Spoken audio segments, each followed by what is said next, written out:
Triple G, brace yourself for the things you'll see. From comic books to toys and more, and all cartoons that we adore. Pop culture, flicks and geeky stuff, we love it all and can't get enough. So settle in and enjoy the show. Please hit like and subscribe before you go.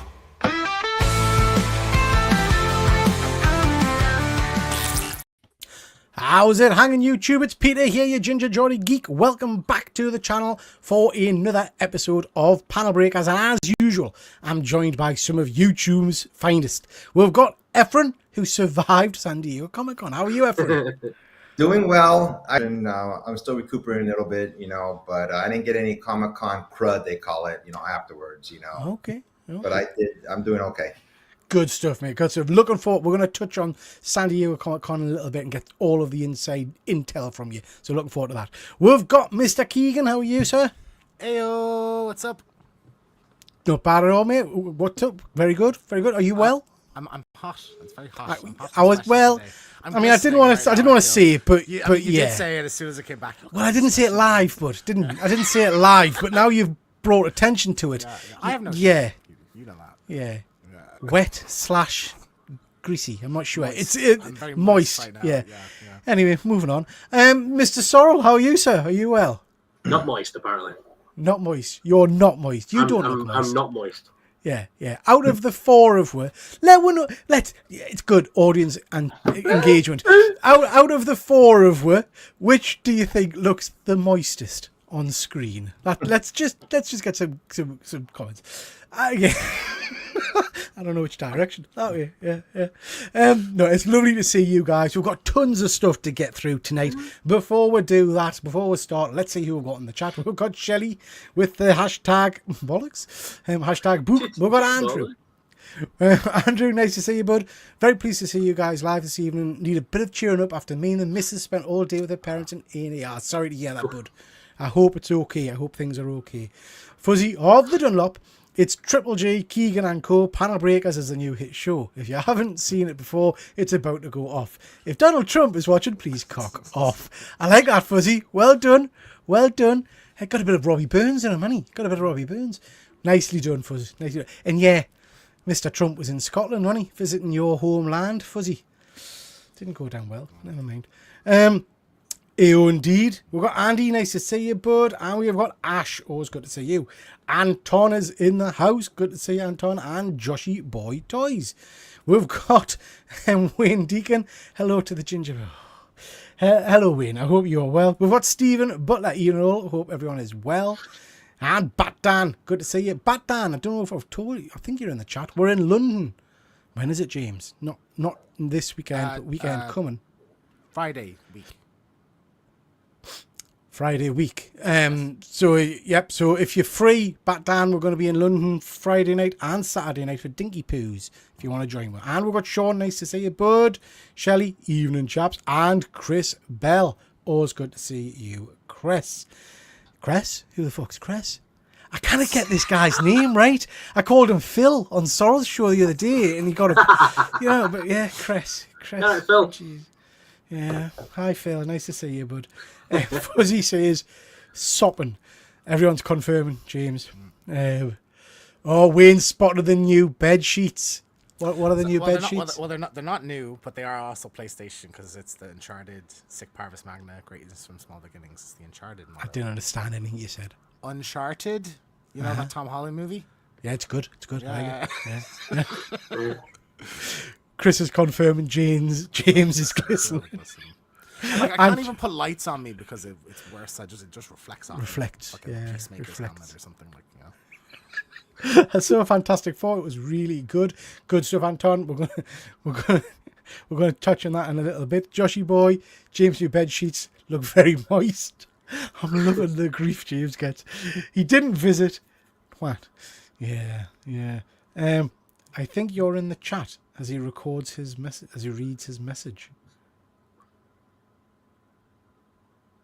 I don't know what you mean, Fuzzy. I've missed something, Fuzzy. No I don't know what you mean, mate. Don't know what you mean. Evening, Jack. And we've got James Mack. Nice to see you, bud.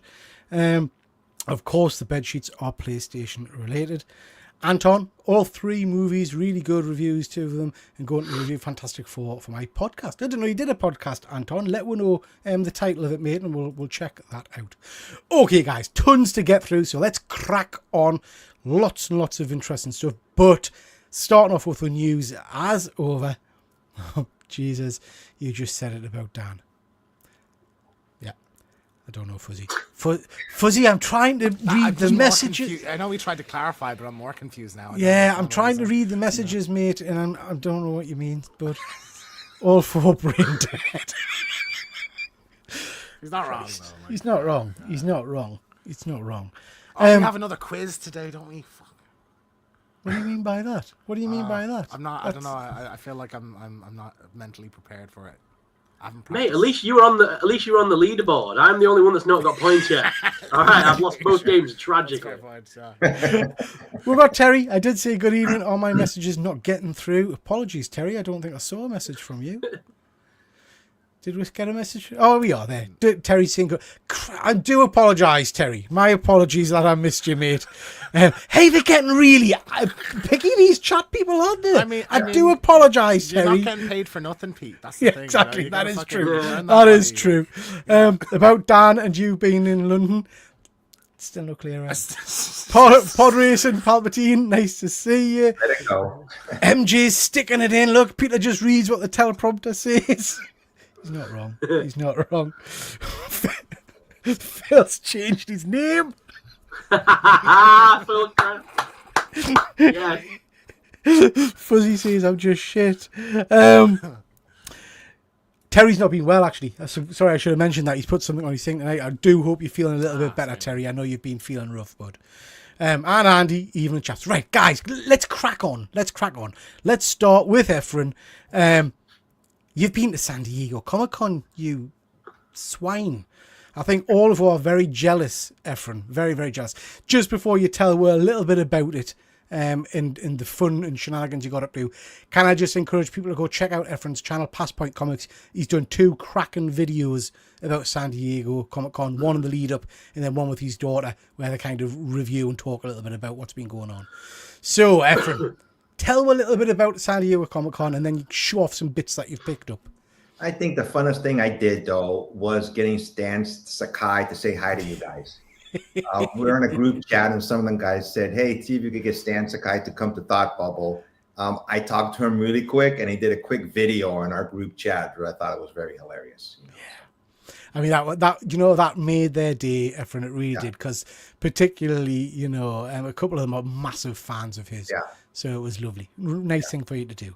Yeah, that was fun. So this is my 30, I'm not bragging, but it's my 32nd year of going to San Diego Comic-Con. And I was telling the guys, it's crazy and hectic as every year has been, but it's also loads of fun. I mean, it's 5 days, basically. It starts on Wednesday, which is preview night, and then it goes all the way until Sunday. And it's just overwhelming there's so many people there. Yeah. I mean, it's wall-to-wall people. You're just bumping into everybody left and right. And I had a great time. I went with my daughter and some my family and friends. And, just constantly going from one place to another, trying to get some exclusives and just trying to go to some panels. I didn't go to Hall H. That's where all the big announcements are being made. But Marvel and DC and some major studios, they just weren't there. There were still some announcements, previews of movies. Ryan Gosling was there on Saturday. George Lucas was there on Sunday. First time ever in San Diego Comic-Con Hall H. He showed up to promote his museum. I didn't go to that either. I decided to stay in the convention floor.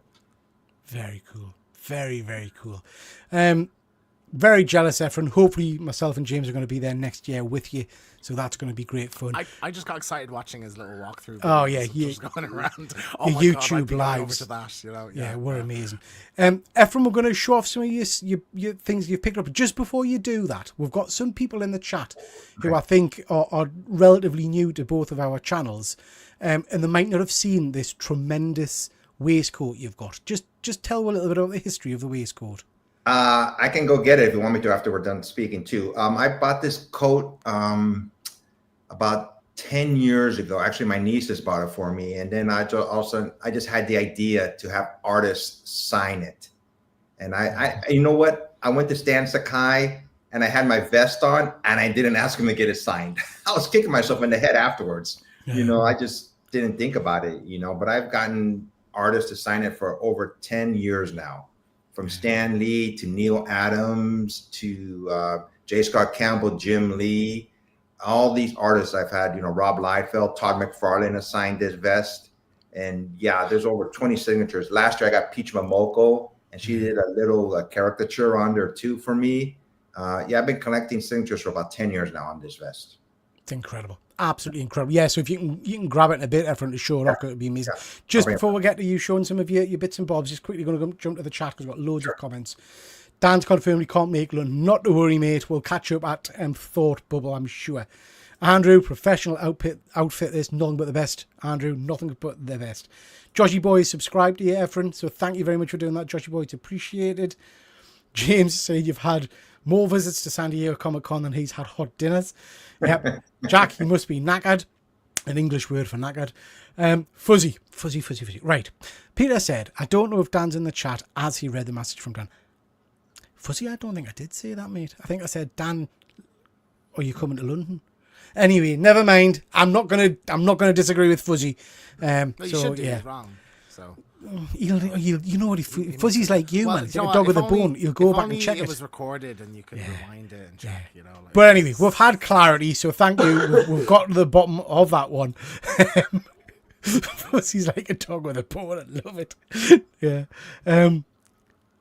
We wouldn't run it any other way. I must say, from 6,000 miles away, I thought it was quite disappointing. Nothing blew me away. Well, just saying beforehand, Fuzzy, it's a bit of a...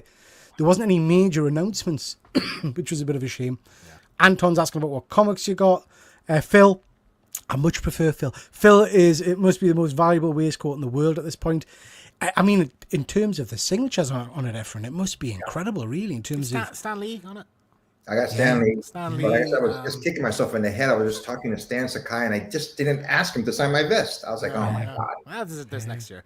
Like a handful of people I think that signed it passed away, haven't they, as well? So like the collection of signatures on one item is pretty impressive to have. Yeah.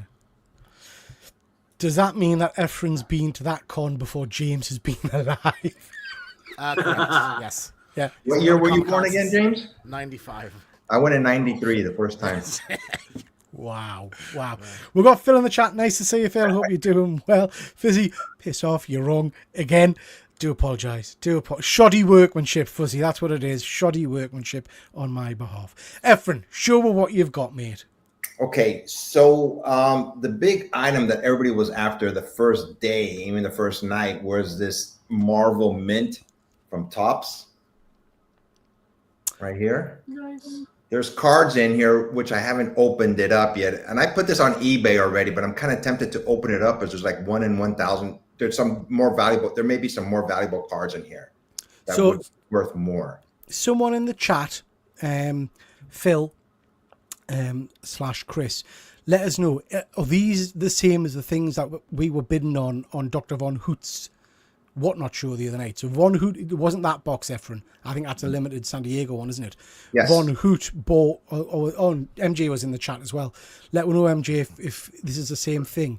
Von Hoot opened the box and then you were bidding on individual characters or something. But they were really nice cards. Really nice cards. Some people have opened it up and they've gotten some really, like 1 in 100s or 1 in 1,000 cards in there. Okay. Yeah. The guys are confirming these are a different set of cards. And I think you have to open them, Efren, now. I'm planning to do a video on it, actually, later on. So this came with it also. They threw this in when you went to the... Fantastic Four. Yeah. Oh, nice. That's nice. That's nice. And everybody was after this album, too, which I did finally manage to get on Friday, and they ran out. This is from Tron Ares. Oh, nice. Yeah. And this is the back of it. That's mint. Yeah. And I'm really looking forward to that movie. I'm just copping the shape of it. That's like a functioning vinyl in that shape. Yeah. That's interesting, isn't it? Yeah. I showed this last week, one of my old bags, but this is one of the ones that they had for this year. It's Percy Jackson. Oh, yeah. Because season 2's coming out soon, isn't it? Yeah. I quite liked season 1, mind. I thought it was decent.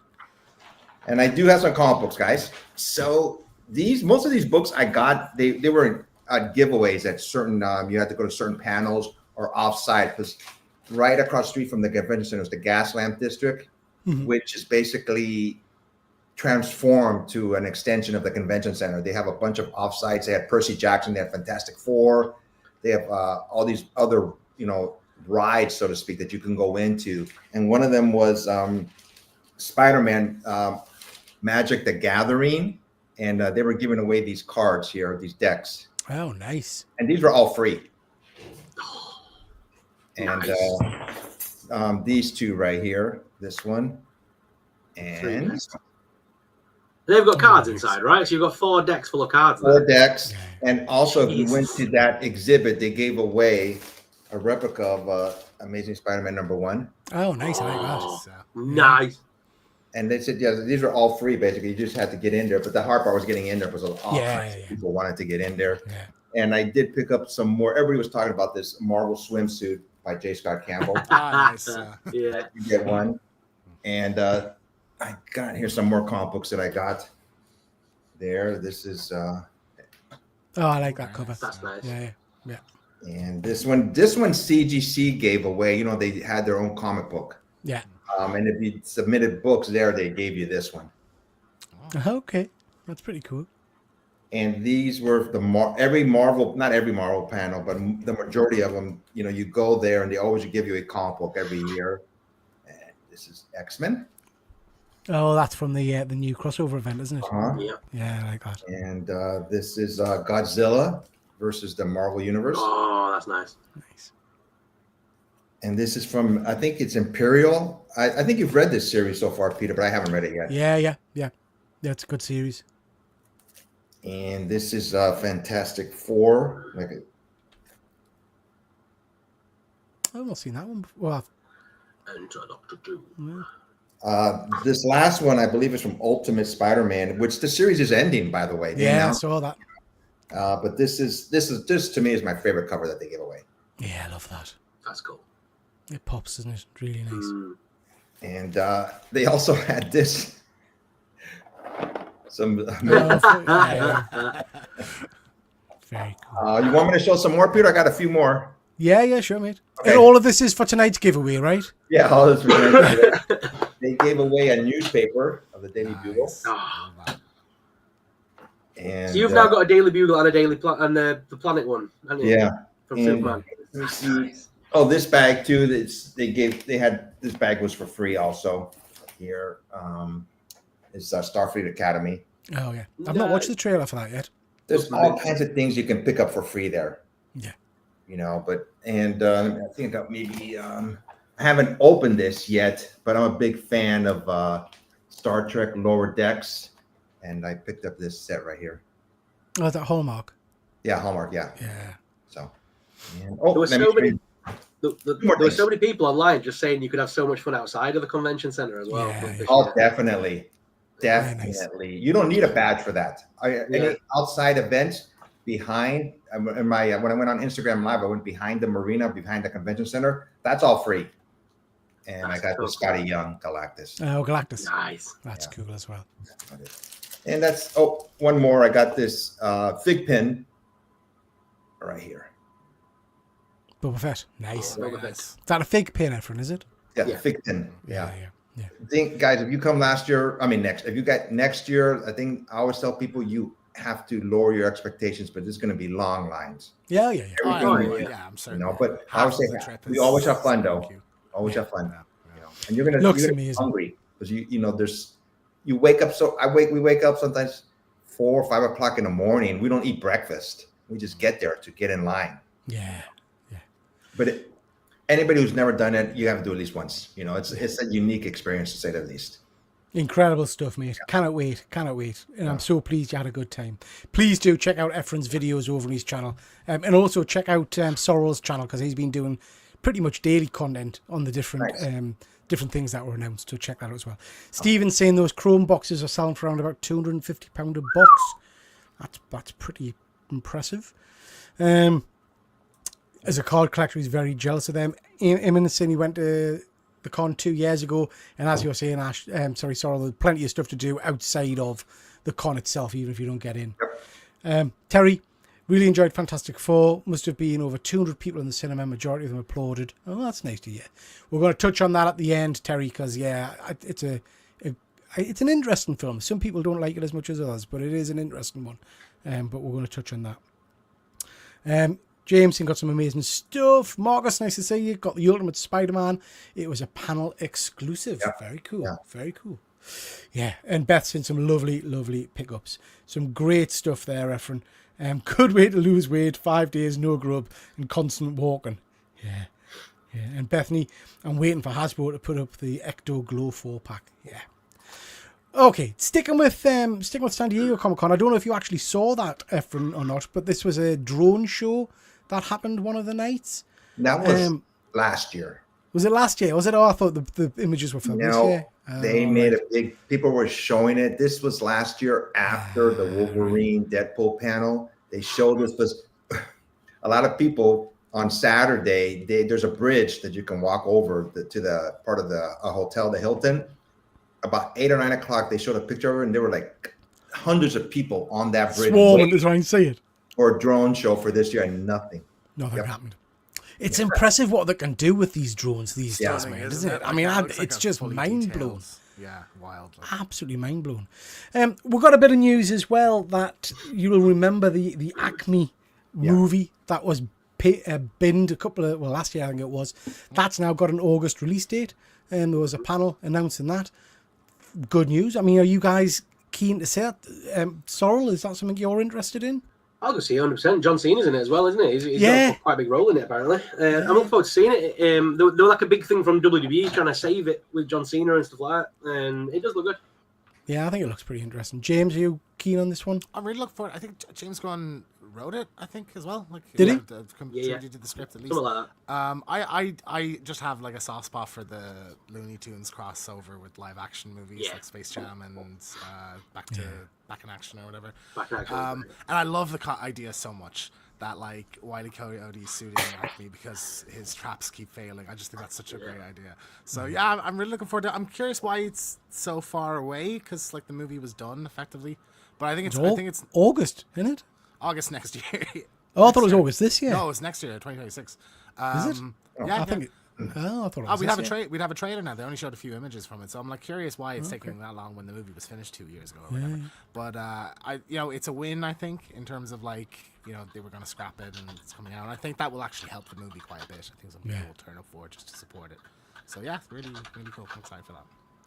Yeah, exciting. I mean, I will go and see it. Really, really will go and see it. Phil, really nailing the news, Peter. I'm on form today, mate. I am on form. I wanted to say a massive thank you to my pal, the patron of comic art. He's a guy that myself and Efren did a show with a little while ago. One of his local comic shops, he got in touch with us a little while ago to say that some of the voice cast of the original Thundercats and we're going to be doing a signing event.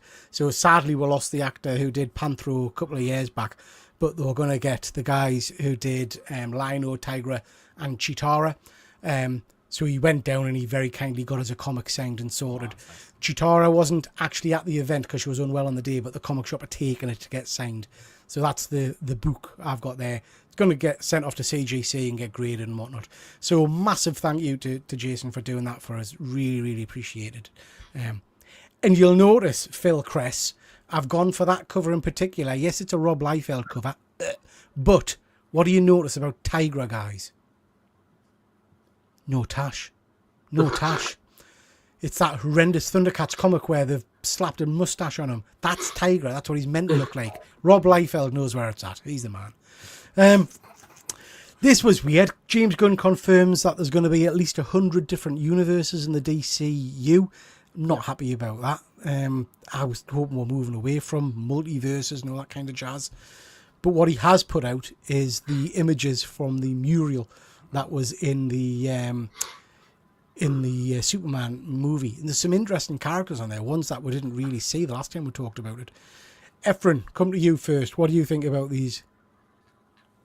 I just heard about it right now. I kind of agree with you. I think it'll be overwhelming if they. I'm not sure how much he's actually going to include in a movie or what's going to happen. But why? You know, I would just focus on the main characters in their own universe. You know, It just seems like a strange thing to just yeah. to come out with, you know. Mr. Keegan, the mural images. There's some interesting characters on there. Any of them jump out at you? The original Sandman jumped out to me immediately. I'm a big fan of the Sandman comics, and he's kind of tied into that as well. So like, I really love seeing him. Most of the other characters I'm not really familiar with. I know they're very old, like kind of very start of DC and Justice Society stuff there, but what's the magician guy? Which one? On the very bottom, I Mr. think I can't remember what he's called. It's Zartana's dad or something. Is that it? I'm not familiar with a lot of these characters. Not overly familiar with a lot of them, I'm afraid. I do recognise. I think he's called Bawana Beast. Sat in the rock at the top. He's an Animal Man character, and I know there's been a lot of talk about Animal Man from James Gunn. I think they've got plans for that character in particular. Catman's a fun one, I think, as well. And some people are saying the guy Catman, and some people are saying the guy on the horse is supposed to be Jonah Hex, but I don't see it myself. Say again, which one? On the top, the guy in the dark on the horse. Oh, it doesn't look like I Jonah don't think it's Hex. Jonah Hex. I saw a thing where someone said it was Jonah Hex, and I was like, I don't think so. We've got Max Mercury running along there, which is quite interesting as well. Sorrel, any of those jump out at you? I've got no clue they even are, I'm not gonna lie. Yeah. No frigging clue. But in regards to the 100 universes thing, I think that's so they can save certain characters. So, like, we're going to find out in Peacemaker Series 2, if you've seen the trailer, that touches on that. Obviously, we've already had, in the Superman movie, they go into a different, technically a pocket universe, which is part of the wider thing. And I think it's so they can probably maybe, I don't know if they want to, if they're going to recast Harley Quinn, or are they going to bring over Margot Robbie maybe? Yeah. They might want to do a quick cameo with someone like Keaton. So the door's always open. It might not necessarily make a bunch of movies that are multiverse movies. They might just continue the way they're doing it. But if they say we've got other universes, it gives them the open door to sort of use one every now and again. Yeah. Sparingly. Yeah, I don't think these are going to be ones we're exploring or anything, like in Peacemaker and the trailer, which I'm sure we'll get to. There's literally a gag one where it's like super apocalyptic, So, It's just an interesting move when I think a lot of the narrative at the moment is that people are pretty sick of multiverses. I think it's so they can sort of movies about Elseworlds and then still have it feel connected to the overarching idea of the universe, but not have it directly intertwine with the stories we're currently telling, kind of thing. Yeah. That's the way. Bear in mind, they're having to explain this for people that aren't familiar with comics. Us as comic nerds know that everything's a multiverse for DC and Marvel. So, but a lot of regular viewers won't realize that. Terry thinks that the 100 universe idea will die first movie flop. Yeah, but Dan, I don't know who many of these characters are. And I thought I was knowledgeable of DC. Yeah, I recognised a few of them, Bat Dan, like Phantom Woman and the Bullets, I think, or Liberty Bell there. But they're not characters I'm familiar with. It's a really kind of eccentric mix of characters, I would say. It's an interesting bunch. Good way of basically going, superheroes have been around for a long time in this universe without having to go into any form of backstory, just kind of showing you that they're already there. Makes sense. Yeah, so the here, sorry Efren, the here, but basically don't get too excited because we're never going to tell stories about these people. Sorry Efren, you were saying, mate? So maybe he's trying to recapture something like he did with Guardians of the Galaxy, unknown characters, to bring to the forefront. Yeah, very possibly. Bat Dan's also saying maybe it's an olive branch to shut the Snyderverse. Yeah, perhaps. Not Jonah Hex, it's El Diablo. Not a character I'm familiar with. I think you're going to do a Swamp Thing. I hope so, because Swamp Thing deserves his flowers, doesn't he? Same Bat Dan, I thought I knew most, but I guess not. Yeah, I'm the same. Ghost of Flanders and Iron Munro. Yeah. Okay. Gunn also said at least 3 of these in the mural will appear in future movies. I reckon we'll get a wild card. Anyway, loads and loads of interesting stuff. Loads of stuff. Red Tornado is there. Which one's Red Tornado, Fuzzy?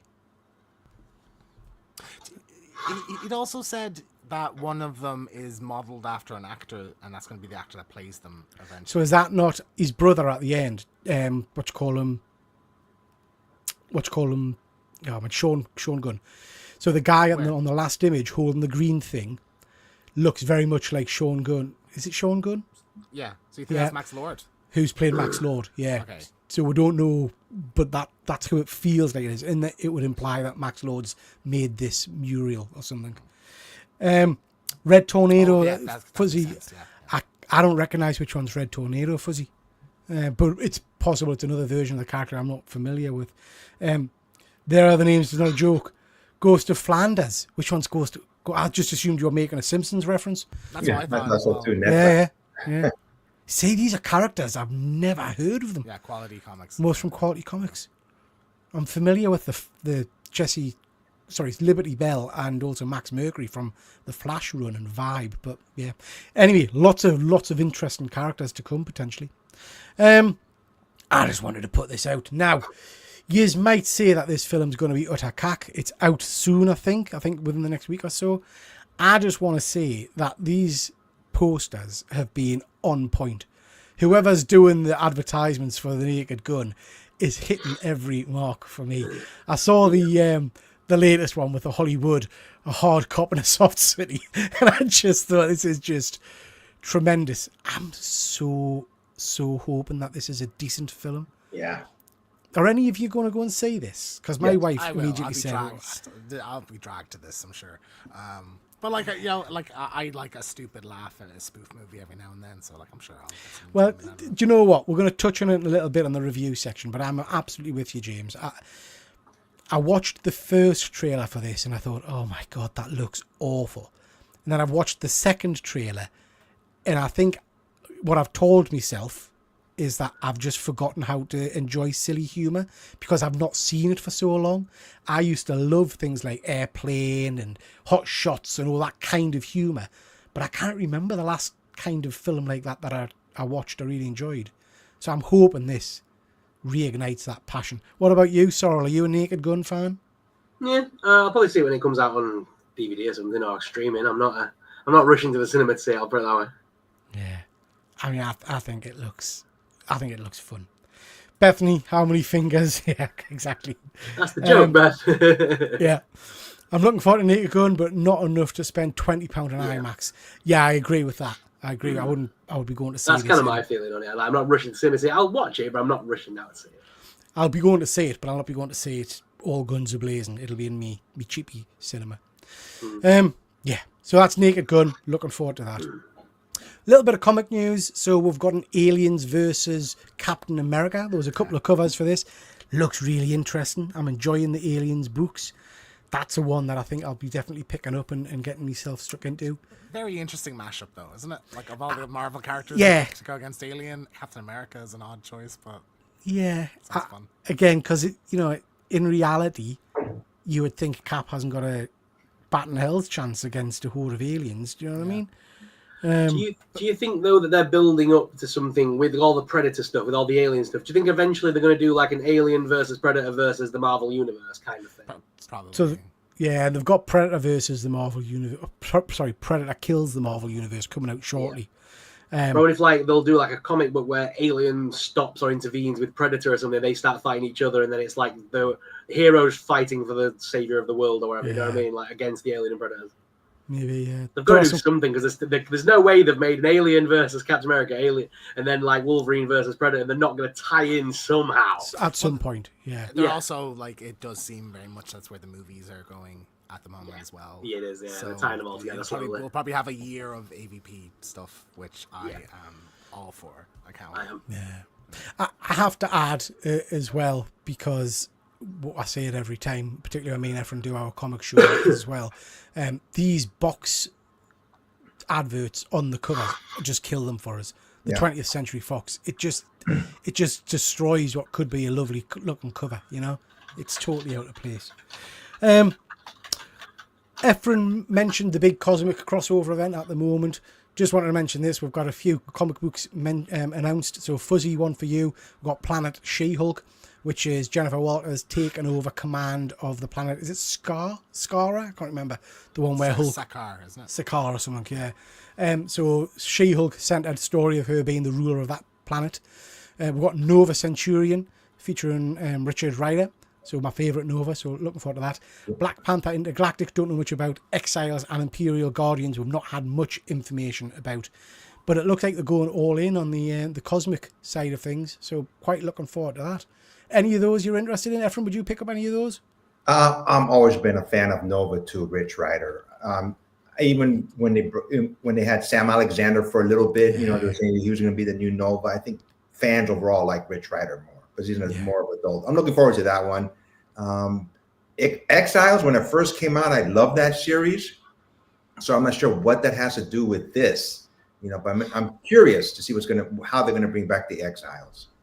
So I think, and I've only read the first 2 issues of the current Imperial series. Prof X is now back in space with Lilandra, so I think he's going to tie into that series. Nice. But I don't know if it'll be like the original Exiles run, because I loved that. That was a great one. That was a good fun run. Yeah. Then, as Fuzzy says, and Fuzzy's my sentiments exactly, for some reason we're getting a Jay and Bob fuck up the Marvel Universe. Now, Sorrel made me read Kevin Smith and what was it, Archie or something? Archie Comics crossover with the Jay and Silent Bob. This does nout for us. Absolutely nout. Is it F's up or F's? It's F's up. It's F's up. They're not going around I shagging thought Marvel. They were banging their way across the Marvel. No. I mean that I would read that. Yeah, I'm surprised Marvel's letting them do that, but all right. I think it will be an adventure where they go back in time, change something that changes the course of the Marvel universe, and basically Jane Silent will have to put it right. But we had that recently with Harley Quinn, didn't we? She went and did exactly that. Balls challenge. Did she step on Superman or something? Yeah, she did something, didn't she? Yeah. They're basically doing that sort of thing, aren't they? It can't be anything other than that, surely. I don't know, guys. I'm not. This isn't jumping out. Are any of you guys keen on this? Is this something you'd read? I'll get it just because it's Kevin Smith. I'd read it just out of curiosity. Yeah. Yeah. Fuzzy again. I also read the Archie £7 wasted. Sorrel, that you owe me and Fuzzy for that book is the way I view it. I made you read an even worse one this week. But anyway, the Kevin thing is like, I think. How can I put this in? Have people just forgotten how to have fun? Like, come on, it's just a joke comic. It's not meant to be taken seriously, is it? It's not in canon. It's not anything that's going to have lasting. It's just a joke, just a laugh. But that's not an excuse for it being bad, though. You don't know it's bad. It's not out yet. You don't know it's bad. I hear what you're saying. We're making assumptions before anyone's even read it. I think part of my problem is I like Kevin Smith as a comic book writer. I loved his Daredevil run. I did enjoy Dogma, and I'm one of the rare people who really enjoyed his Masters of the Universe stuff. I think he's coming back to do Spider-Man's Fantastic Four, isn't he? Yeah, I just don't particularly engage with these particular characters, Jane Silent Bob. Out of all of the stuff he's done, these are not the characters I would go to and watch or read. That's the funny thing, because I love these characters in the movies. I do. I really enjoyed them, so... Yeah. Fuzzy's pointing out the problem here is it's just not funny. Or those characters aren't funny. I think Jane Silent Bob have had their day. Cock off. Fuzzy's got a trademark that. Stick them in the Phantom Zone. Oh, well, we're getting to it. Can't be as bad as your bed sheets, Jane. That's uncalled for. Jack, what did I do to you? Jack, you legend. I love it. The RG one should have been funny, not the Marvel one. Yeah, I didn't find the Marvel one funny. Phil, Kev Smith can write. It may well be brilliant. He can, you're right. I mean, do you know what? And this is going to sound arsey, but I would be much more interested if it said Kevin Smith was coming back to finish his Bullseye series that he got to issue 2 of and then abandoned about 20 years ago, The Cacophony, there was 2 books, and the last one was 2011 or something, and he still hasn't done the 3rd one. And it ends on a cliffhanger, on like a really cool cliffhanger. He's still not done it. Yeah, Daredevil and Green Arrow was all right. Yeah, I enjoyed both of those series. Andrew, I'm with Sorrel in that we do take ourselves a little too seriously sometimes and need to allow for a sense of fun. It can be crap and fun at the same time. Yeah, we've just been talking about Naked Gun, so that's my level of humour. Jane Silent Bob just never really did it for us, I'm afraid. Kev shouldn't do comedy anymore. He's recycling. When he does other genres, it's much more interesting. Yeah, we'll see. I gave it a chance, Sorrel. I gave Jane Silent Bob fighting Archie a go. Just not for me. I'm too old. This was a little bit of interesting. This was, again, good old Kevin Feige saying that basically some of the post-credit scenes we're going to see, some of them we're never going to see again. So basically saying that some properties are just dead in the water. And it got us to thinking, and I had a quick Google on the internet, of all the different ones that have happened that really haven't led to anything. So, and yes, some of them might still come. We still might get some of these, I guess. But we've got kind of Clea turning up in Doctor Strange, Hercules, Thor Ragnarok. We had the Games Master just being kind of abandoned. I'd love to see him back. We've got Wong disappearing with Abomination, the revelation of Black Panther having a son, the Kangs, Mordo saying he's going to kill all magic. We've got Scorpion appear. Really interesting. The last two for me are probably the more interesting ones. In Winter Soldier, Falcon and Winter Soldier, we've got the revelation that Carter, Sharon Carter, was the power broker. I think she was implied to be the big bad guy. We never got anything about that. And then Shang-Chi, we got this kind of link to the rings and alert and cosmic. And now happened with that, did it really? So, if you could pick one of those, just one of them, to come back and continue their story or that kind of story. This is for you guys in the chat as well. Which one would it be? We'll start with you, Efren. Which one would you like to see some kind of continuation of? I originally was going to put Clea, but now that you mentioned Falcon and the Winter Soldier, Sharon Carter, that one piqued my interest when it first came out, but then nothing. So I would like to see that one come back, see what's going on. Yeah. Yeah, because I like her. I like her as an actress as well, so yeah. How about you, James? I think the problem is you shouldn't do a post-credit scene tying to anything that's not already in production. I think at that point, So it was cool when like Ragnarok we got a Guardians thing, and Guardians was 2 movies away. So like the problem is they're setting up things and then we're going in a different direction. So I hate that. It makes these whole things pointless in the first place. Yeah. Matt Gargan, I love Michael Mando as an actor. I think he's phenomenal. So to see him come as Scorpion, I think that could be really amazing.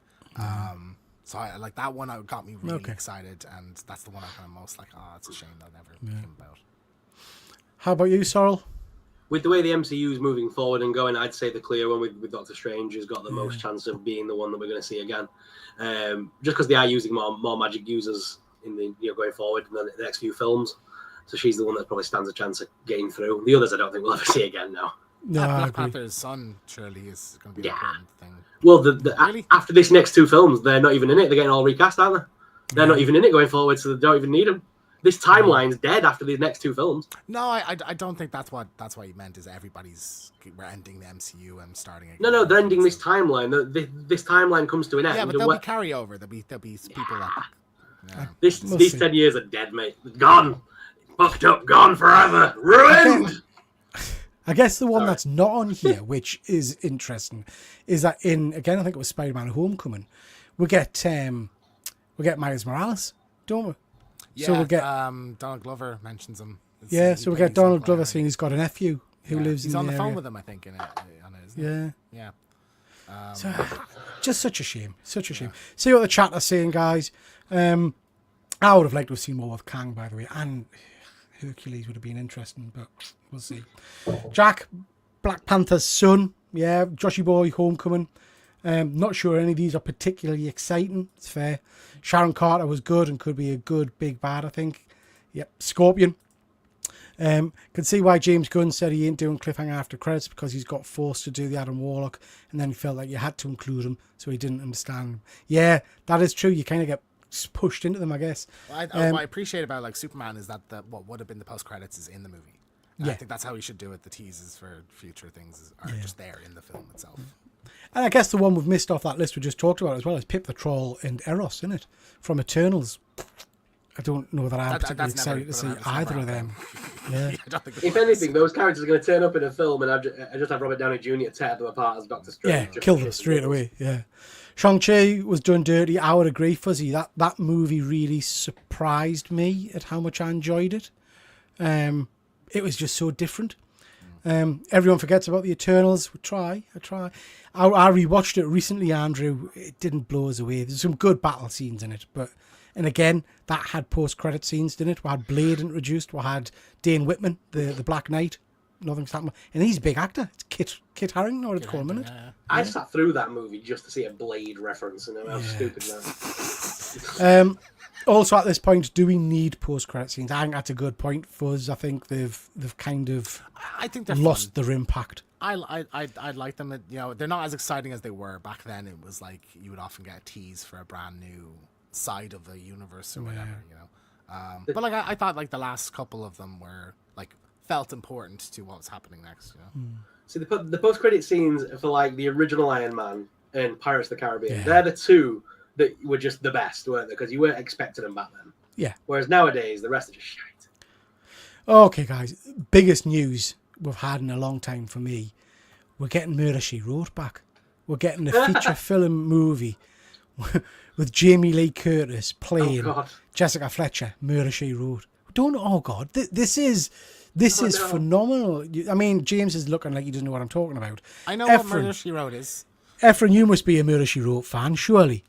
Sorry, Peter. I've never seen an episode of this. I'm never going to see the movie, and just you've got to hand your American card in. I thought Murder, She Wrote was like essential viewing.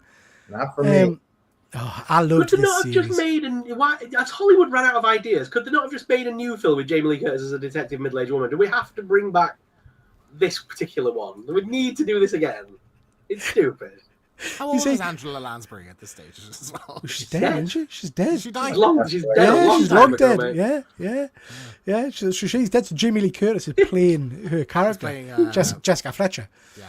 Who's the character? Yeah. So, so lots of people are excited about this. Lots of people are excited. Wayne says, "Piss off." Von Hoot, say he's a man who knows quality television. Murder, She Wrote, take my money. Jessica Fletcher was hot, would smash. Jesus Christ.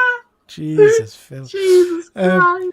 I genuinely was in two minds of buying the Jessica Fletcher NECA figure. See? NECA, there was the Tiny Toons kind of one as well, isn't there? Yeah. I like most stuff you do, Peter. If you're pushing it out of Murder, She Wrote. I think this could be tremendous. It's Jamie Lee Curtis. Do you see they're doing a Freaky Air Friday as well? Yeah. That's No. I think this week. Yeah. Yeah, I mean... Except so I don't know how they're doing it with 3 people this time. I don't know how they're even going to attempt that.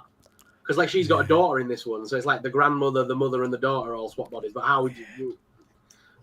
3. You can't do it. I genuinely love that first one. The first one's good. It's back in the day, now. yeah. So like I'm hoping this one's good as well.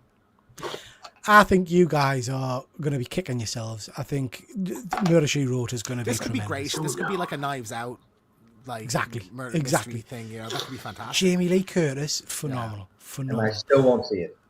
Yeah. Excuse me. Do apologise.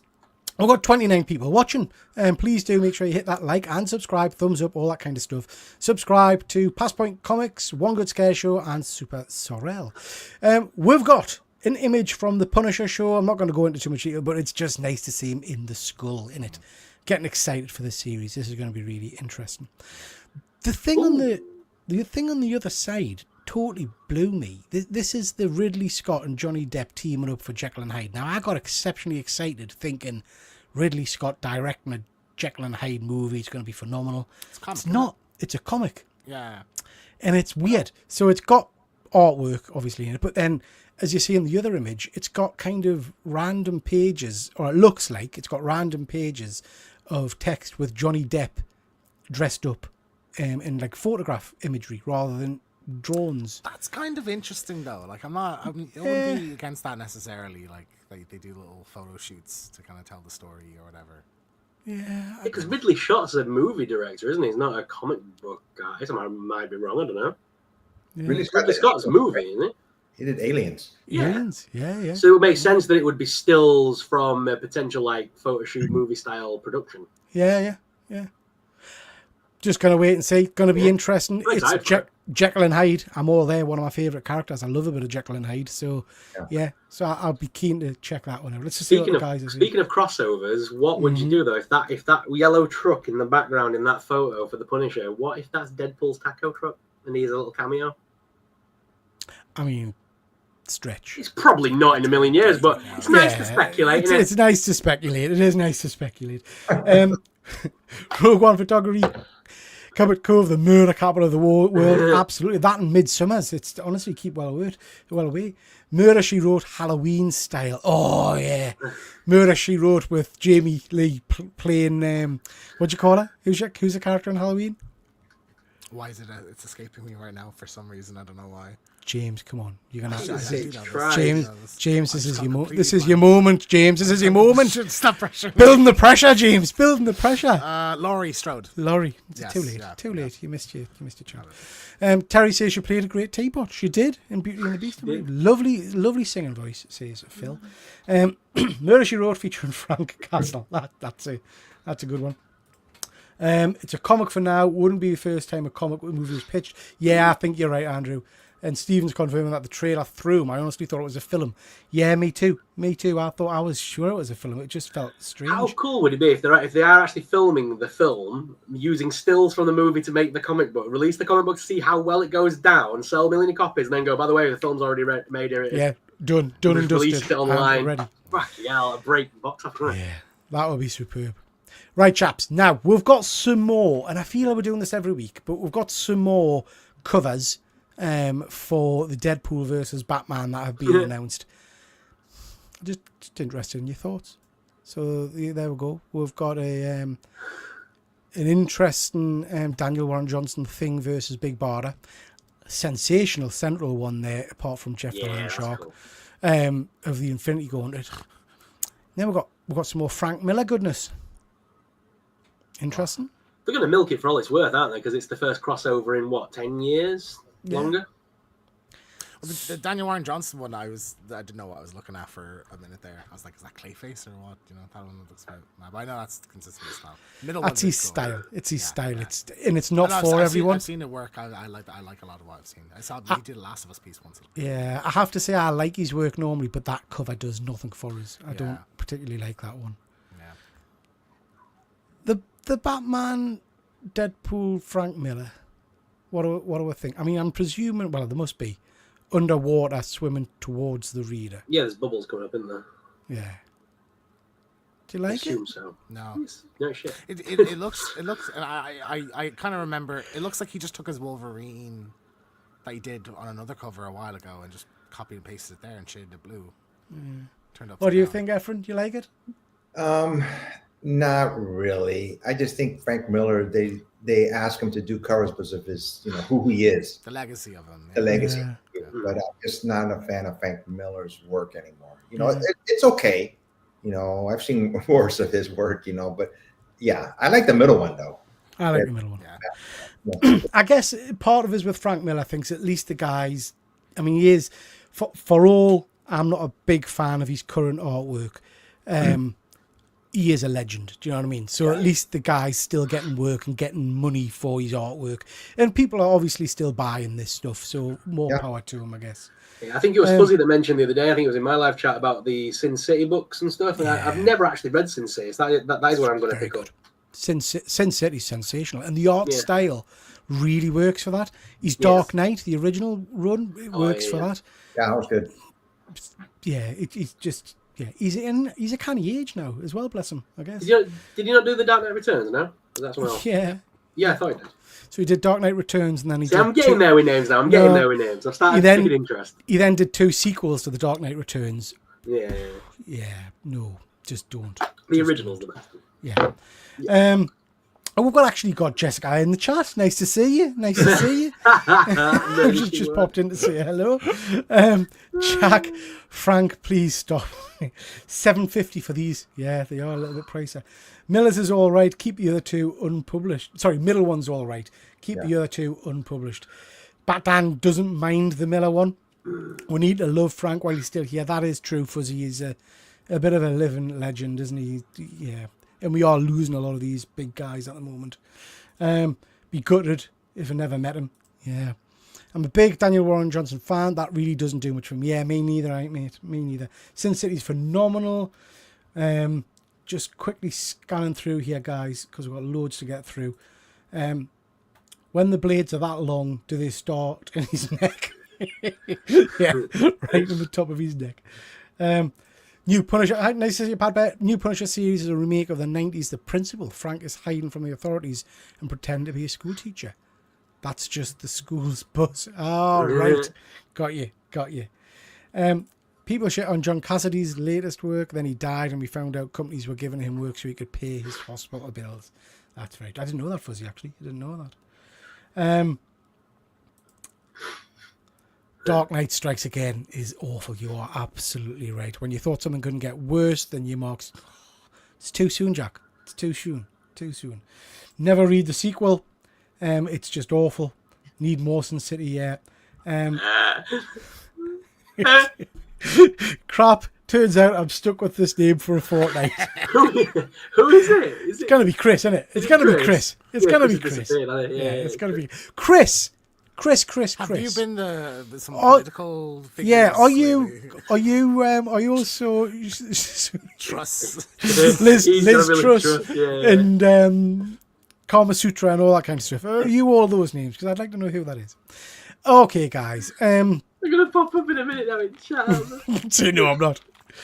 It is our usual point of the show where we talk a little bit about what's irritating with this week. You don't have to have anything. If you've had a cracking week and everything is funky in your world, don't feel you need to say something. But if you do, please let we know. Also, let we know in the chat if you've got any. I'm 100% sure that's James. Fuzzy, I thought Andy was Liz Truss. Oh God. So let me know in the chat, what do you want to banish to the negative zone? What's wound you up this week? Gentlemen, have any of you got anything you want to add to the negative zone? Yes, 100%. Yes. Howard and Sora, what you got? So closing in almost on 100,000 fucking followers, right? And then YouTube decides, oh, by the way, these ones that were attached to your account actually haven't been on YouTube in over 10 years, so we're just going to fucking delete their accounts. Really? And reduce my overall. I was nearly on 99,000, and they wiped like 400 off. I'm like, you really? yeah. So wait a minute. What did they do? These people do have accounts on. They had accounts. They've not logged in. Yes, they were dead accounts. They've not been logged into for over 10 years. So Google basically just delete the old Gmails because they don't use them. They've not used them for 10 years. Is that a constant thing where? I believe so. It's between 10 and 12 years. So basically, it was a load of 10 years then. I think. Yeah, because I've been on YouTube now at least 8 years. So yeah, these were just old accounts that people haven't used for years on end. Right. That's that's pretty shitty, mate. But you're still in here. I'm still there. I'm currently on 98,066. So I got. I was like 98,400 and something. I was like, yes, nearly there. Yeah. Damn it. Yeah, we'll get there, Efren. We'll get there. Yeah, we're not far behind. I'm so close to you. I'm almost at 1900. So no, I'm almost about 1850. So. Mr. Keegan, I want Rush, mate. I want Rush because all you get is a stupid little plaque that says you've got 100,000. I would literally kill for that plaque, though. No, I've had a very chill week. I feel. I don't think I've. Good. We're nearly at an hour, so I won't take any more time of the show. Good stuff. Good. Efren, yourself. It's a disappointment, but it's something that you just have to let go really quick, and it's not getting into some panels at San Diego Comic-Con or the outside things that they have. People have to. We got to the Percy Jackson. We were disappointed because we got there like about 8 o'clock in the morning, and it was already capped off. People were there at 4 o'clock in the morning. What time is that? It started like about 10 or 11. And I remember when I was in New York, long to get into, When I was so in New that's York, a bummer. Sorry, go on. I say that's a bummer, but like I said, one of the major things about San Diego Comic-Con, just let it go. Move on to the next thing. When I was at New York Comic Con, I showed up an hour early for the Impractical Jokers panel, and there was only there's 30 people in the queue, and they said, "Oh, that's it. They only have a small room," and I started crying because I was like really excited the whole trip to go because I've never seen them before, and I walked around, and I think my sister had left early. So I was just on my own, and I was like, walking around all sad. Okay, that's my negative. What a horrible, what a sad little story. Little Keegan weeping. Little Keegan weeping. Okay, Jump into the chat, guys. Crappy internet connections. Yeah, Von Hoot, bless him, struggled a little bit with his Whatnot show the other night because of the internet connection. It is a pain. On my screen here, Von Hoot, I quite often get my little Wi-Fi thingy flickering to say poor connection, and it panics us every time. So yeah, it's a pain. It's a pain. Only being allowed to change your YouTube name twice a fortnight. Fuck off. Absolutely. Fuzzy, I hate it when people shoot me down and tell me I'm wrong and force me to put evidence on my Instagram. That's life. Yeah, Fuzzy, I did check. Yeah, and you've publicly shamed us. I guess that's my thing, you know. When, I didn't catch this now. I'm gonna go have when my friends publicly attack us online for no reason at all. But never mind. Just for trying to bring entertainment to the world. Do you know what I mean? No, mine. No, I'm not gonna. I'll tell you mine in a bit. It's due to data protection. After 10 years of inactivity, they have to remove all account details. Oh, that's being more miles from San Diego than I have pounds in the bank. Yeah, absolutely. I did look, Fuzzy. I did. My heart broke, mate. My heart broke. People who are dicks in the chat, seen so much on Sorrel's lives recently. Banish those small-minded dickheads. Oh, have you had loads of dicks in your chat? I missed them. You're muted, bud. You're muted. I always have loads of dicks in my chat. Always. I can't see. There's always idiots in my chat. I get told to hang myself at least 3 times a day. It's lovely on YouTube. Christ. Lovely. Lovely. Jimbo with that sad Hulk music. Yeah, that sounds nice. We've got Andy, panel and chat. Nice to see you, bud. Hope you're well. Wayne, having piles. Nice. Thank you, Wayne. Thank you for that one, mate. Okay, moving on, guys. I'm going to skip over What's Out Wednesday. If you want to see what comics are coming out, check out Sorrel's video from Sunday. I'll just fucking close these panels down then. Yeah, Jesus Christ. because he went through some of them, and Andy and me will be talking about them on Friday. That's my homework gone. Have you? Did you have a load of slides ready? Did you? He's turned his back in a huff. Okay, toy news. Thursday, I suppose. Yeah, toy news, guys. Oh yeah. Fuzzy saying he's not seen anyone negative in your chat, Sorrel. That surprises me. Yeah, it's sad. So, toy news, guys. We are going to touch very briefly on some of the stuff that we've already talked about, but I wanted to just mention it. We've got the Mephisto on Throne made to order. That is phenomenal. Absolutely love that. And a whole host of X-Men figures. Loving that.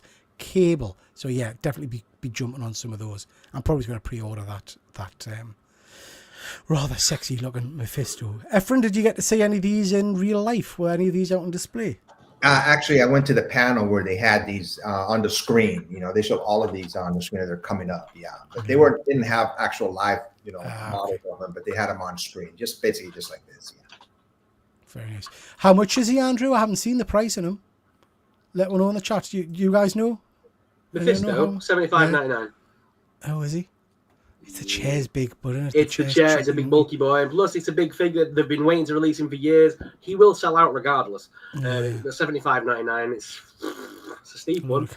Lot of cash. I'm not even talking about it. This is the Transformers He-Man crossover. Just awful. Just don't do it. And then I put this one up. Sorry, I don't know if you want to mention this. This was from the Mythic Legions people. Mythic Legions line, yeah. I just thought that looked phenomenal. I'm not a collector of these figures. Yeah. But the werewolf figure, I just think it looks absolutely incredible. Mythic Legion, is it? Yeah. Mythic Legions, yeah. It's a nice looking fig. It's got loads of interchangeable heads, hands, armor parts. I think there's about 3 different head sculpts. It's a good fig, that one. I just think as a werewolf figure, it looks pretty darn impressive. Yeah, because you don't get many good werewolf figures, so yeah, it's a good one. Yeah. Afternoon, Samurai. Nice to see you, bud. Hard pass on the Transformers, Master of the Universe. Me too, bud. I think it's awful.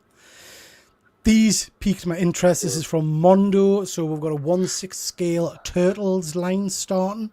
I've just noticed Donatello's got a little thing dangling from his mid area, hasn't he? That's something on his back, I would assume. That's poking him down. No, in the original run of Turtles, they did actually have little things between their legs like that. Yeah, and they had to stop drawing them, didn't they, originally? I think they got rid of them. They were in the first few issues. It was the tails, because Turtles have tails. Yeah, I'm not. And then they stopped drawing them right now. My eyes can't stop. I'm sure it was a thing. On it. But this is the this is the Donatello 1/6 scale figure. Comes with a whole variety of heads. Really pleased to see it. Donatello's my favourite turtle, so I'll be picking this up, I think. And then we've got the Chitara from the Thundercats line. Comes with a burble. Again, really nice. I presume you guys aren't picking any of those up. I'll be picking Chitara and the turtles up. No. Nope. But they look rather. Yeah, James, look I'll send you this image in a bit, dude. But yeah, basically on the original comic book art, when they used to do like big high kicks and stuff, you could see the little tail poking out, mate. And was that removed for future? That's comics accurate, but yeah. So when they did obviously the Saturday morning cartoons and stuff, they didn't add that. They didn't give them little willies basically. So no, that's a pile. Absolutely. Yeah. And then obviously future designs when they did movie stuff, they didn't add that in for obvious reasons, but the original comics have them in. It's a tail. It's a tail. It's nothing else, children. Yeah, so you got a little wiener. We've then got some Invincible figures. These look very cool. Be keen to be picking up a few of them. This one's interesting. I'm interested in your take on these guys and the people in the chat. This is a 1/6 scale. It's not a final figure. It's a prototype of David Bowie from the Labyrinth. I'm not sure on that. I don't think that's looks more like Professor Snake with makeup. Yeah, I don't think that's a particularly good likeness. What do you guys? I thought it looked spot on. Did you? Yeah. Maybe I need to go back and rewatch the Labyrinth. Ephraim, what do you think? I'm just wondering, is there an interest in this? Why would they bring this out? You know, this movie wasn't that. I never saw the movie, but they're doing a sequel, isn't it? Robert Eggers is doing a sequel. Yeah. So. It's kind of a cult classic, Labyrinth. Okay. It's got a big following. Chris is saying it looks like him in that era. Yeah, I just can't remember what he looked like back then. I have to go back and rewatch it. The hair looks great. Lots of people are saying they spent so much time on the hair but forgot the face. Like, this is pretty good to me. I think Bowie's spot on, not something I would buy. Rogue One, I'm with you, Pete. The community seem to love it, but I'm just not feeling it. Yeah, I'm the same. I'll tell you what I'm not feeling as well, the Robo Kane from RoboCop 2, and I don't know why, because I should love that. But it's just not jumping. So this is a hot toy from, like I say, RoboCop 2. You guys familiar with RoboCop 2? I haven't seen it. I've only seen the first one. Never seen it. It's all right. I mean, RoboCop 3 is when it really jumps the ship. But yeah, I'm not a massive fan of RoboCop 2. It's a nice big chunky monkey figure, but it's not a one that I'll be jumping out. Chris is saying that, is he? Am I even here to you, Peter? What have I done now, guys? What have I missed? I don't know. What have I missed now, guys? I love how the chat are getting really arsey. The chat are turning on me. Well, the chat are turning on me, aren't they? Do you know how hard it is to try and keep the slides going and check their thing? See, Fuzzy's getting stuck in. I don't know what the hell's happening here. RoboCop 2 is cack. At least 3 is funny. It's not funny. It's awful, mate. It's awful. These looked interesting. Not a company I'm familiar with, but these are again 1/6 scale figures. They're doing Jaws line, Battlestar Galactica line, and a Brendan Fraser Mummy line. They've also had a note to say that they were going to do Knight Rider and Airwolf, which was pretty interesting. Sorrel, you're a big Jaws fan. Would you be getting any of those figures? Not the Jaws ones, but the Brendan Fraser. I could be good, tempted. I love The Mummy. The Mummy's one of my favourite movies of all time. So I mean, I would be very tempted to get Rick O'Connell. I've always wanted a good Rick O'Connell for the collection. Yeah. If they start releasing, if they're going to do him, and then they do The Mummy, and then they do the it's not Telemasco, what they call the little guards of the, you know what I mean? Yes. The guy all in black. I'd love that one as well. And yeah, there'd be so many good characters they could do from that. Yeah. I do think they look pretty good. James, I know you're a big Mummy fan. Is that one you might pick up? No, I have a Nathan Drake, and it's just too similar. Like, he's dressed literally in that. Yeah. Outfit, you know, like, so. Yeah. I quite like them. I do quite like them.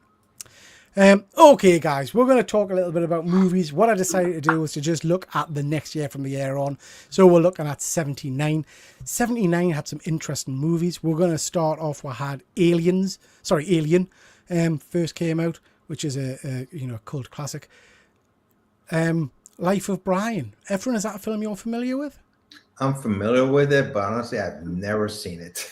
Oh, it's superb, mate. I know, right? It's a little boy. Yeah. Never saw it. Monty Python group, right? Yeah, Monty Python. Yeah. Yeah. We've then got Mad Max with good old Mel Gibson. We've got Amityville Horror, Apocalypse. I don't think I've ever seen Apocalypse Now. No. No, I don't think so. I really don't think so. And then good old Clint Eastwood in Escape from Alcatraz. Yeah. So some pretty impressive movies there. So chaps, we'll start with Mr. Keegan. Which of those would you like to just talk about briefly? Mad Max is, one of my favorite franchises. It's interesting because it's like, I think similar to Evil Dead, the second one is really what kind of set the bar for the series and the tone of where that is. The first one's not really an apocalypse movie. Like, it does feel like there's cops. It feels like it is like still a functioning society somewhat. There's just kind of lunatics going around as well. But like, yeah, I mean, I love Max as a character, and it's just like, for a super low budget, like Australian action movie, it's just really incredibly made. So it's a long time since I've seen it, but I am right in saying that's the one where the little girl, someone chucks the boomerang, and when it comes back, it slices his fingers off. Is that one where she tries to catch it? Yes, I think. Yeah. Great movie. Years since I've seen it. Efren, are there any of those that you've seen that you'd like to mention or that you would want to watch? Again, it's such a long time since these movies came out, but I do remember the Clint Eastwood Escape from Alcatraz. I believe it's based on a true story when the three guys escaped, and it just from the movie, it's like I said, such a long time ago, but it's just how they build up trying to escape, all the things that they had to do. I've watched documentaries on their escape too, so that's the one. If I had to watch again, it would probably be that one. Yeah. Fuzzy's just saying there's a great book out at the moment called Escape from Alcatraz. I've read the first 2 issues, but I've dropped off it a little bit. I need to pick up the rest, but it's been really interesting. Really interesting, so worth checking out. Sorrel, any of those jump out at you? Alien, of course, original Alien. Such a classic movie. How old were you when you watched Alien? Because I remember watching it when I was far too young. Tiny child. My parents didn't class that as a horror film. They classed that as a science fiction movie and still do. My dad's not a horror fan, but he loves Alien. So I grew up on like Alien, Predator, Terminator. They were all films of the 80s that I just watched on VHS. Yeah. I mean, a classic movie. James and I watched it again for One Good Scare, didn't we, James? And it's good. Don't get us wrong, it's good. But I don't feel it stood up as well as Aliens. I still think Aliens is the superior film. I still prefer Alien over Aliens because Aliens were just a Marines in space. Alien was more gritty, scary, climbing through vents and all that kind of stuff. Running, and dirty and dingy. It's like, it's great. The second one was very, it was Alien on steroids, wasn't it? Come on, it was a James Cameron movie. Like, and I think that's probably why I liked it, because I was more into the kind of the war film, as it were, rather than the horror, I guess. Couple of people in the chat, let's just see what they are saying.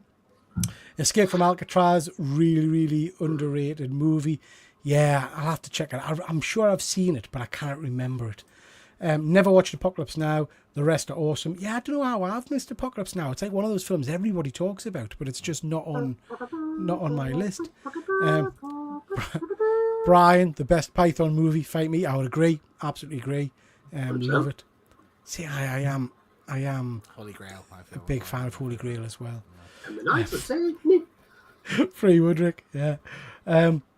Must prove that can't be a lot of money in modern stuff when they're doing figures of 50-plus-year-old films and TV series. That's a great point, Terry. Great point. Love a bit of Clint. I nearly read that wrong. Jack is mentioning the Warriors. Again, not from scene. Yeah. Love Apocalypse Now. The Warriors. It's calm down. We're going to get to it. Now the Redux version is bloody awful. Destroys the pacing. Apocalypse is Conrad's Heart of Darkness.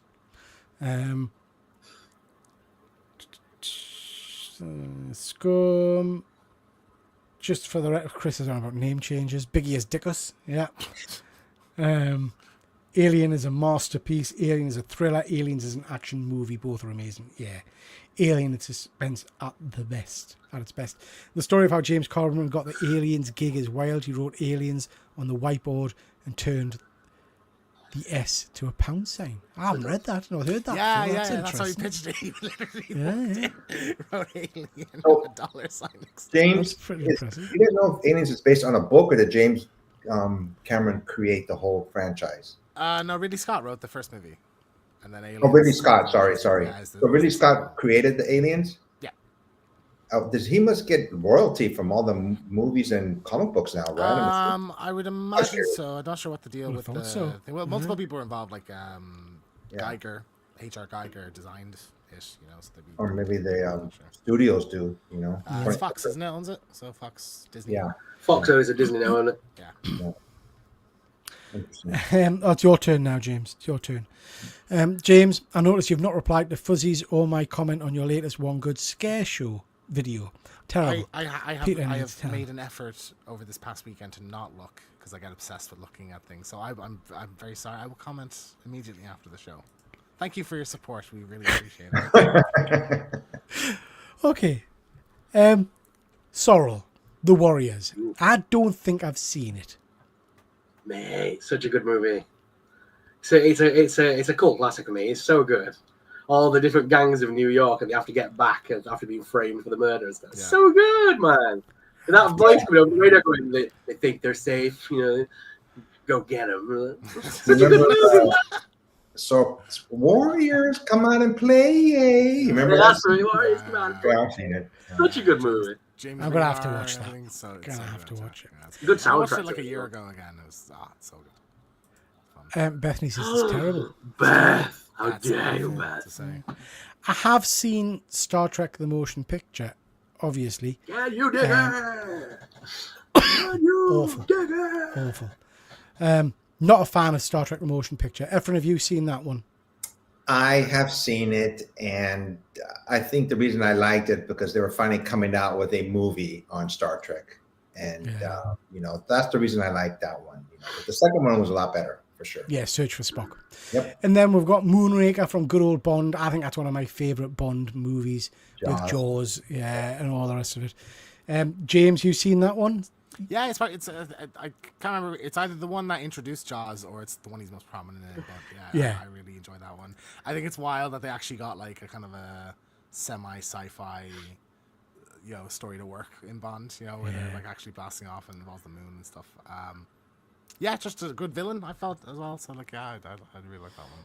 I loved it. Great. I'd say out of the film. Roger Moore ones, that's probably my favorite out of a lot of them. I love a bit of Roger Moore. Roger Moore, I think, was a great Bond. Suave and sophisticated. He just went on too long. Like, it was weird at the end when he was like in his last one when he was like 58 and the Bond girl was 22 or something, you know. Like, And then we've got some interesting TV shows. We've got The Dukes of Hazzard. We've got Buck Rogers and Tales of the Unexpected. Any of you guys familiar with any of those ones? Dukes of Hazzard, man. Yeah, I've only seen the Johnny Knoxville the movie. Oh, the movie version. which is a great movie. I love that movie so much. I was only thinking about it the other day. I haven't seen it in years. Aki, you know, it's good. I enjoy that one. I'm not seeing the original though. Moonraker is awful, as are most of Moore's Bond films. Oof. So, Efren, what about you, mate? Have you seen Buck Rogers? Are you a fan of Rogers? I remember Buck Rogers when they came out. I didn't really grab my attention, but I did see a couple of episodes on it. But Dukes of Hazzard, when it came out, I was constantly watching that show because of Catherine Bach, Daisy, I believe her name was. Daisy Duke. Daisy Duke, but I mean, this was in the South, and I didn't realize it. I didn't put two and two together. I mean, they had the Confederate flag right on top of the car. Yeah. You know, it's a big no-no, you know, but people still go, you know. So. Yeah. Lots of comments in the chat, guys. I apologize I can't get to them all, but Rogue One saying, I hated the Tales of the Unexpected theme. That was the weird one, wasn't it? Was it the dee, dee, dee, dee, dee, dee, dee, dee, dee? Really, really weird. Are you guys familiar with Tales of the Unexpected? Literally never heard of it. Really good. Anthology series. Well, I say really good. Anthology series written by Roald Dahl. Yeah. All right, yeah. Yeah. And some really dark kind of stuff in it. Yeah. So some of them, they're all meant to be kind of tales with a bit of a twist in the end. But some of them were just full-on proper horror. And it was like afternoon Saturday TV in the UK for a long time. Some great British actors in it.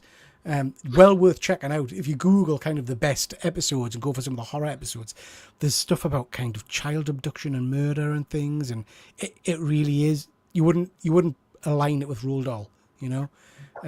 But But a great little series back in the day. His stories got to get quite dark, even. Oh, in yeah. his books. Yeah, that is very So, true. Very yeah. true. Stephen is saying, huge Dukes fan, regular watches, Tales Unexpected was a regular viewing during my early teens. Yeah, same for me, Stephen. Same for me.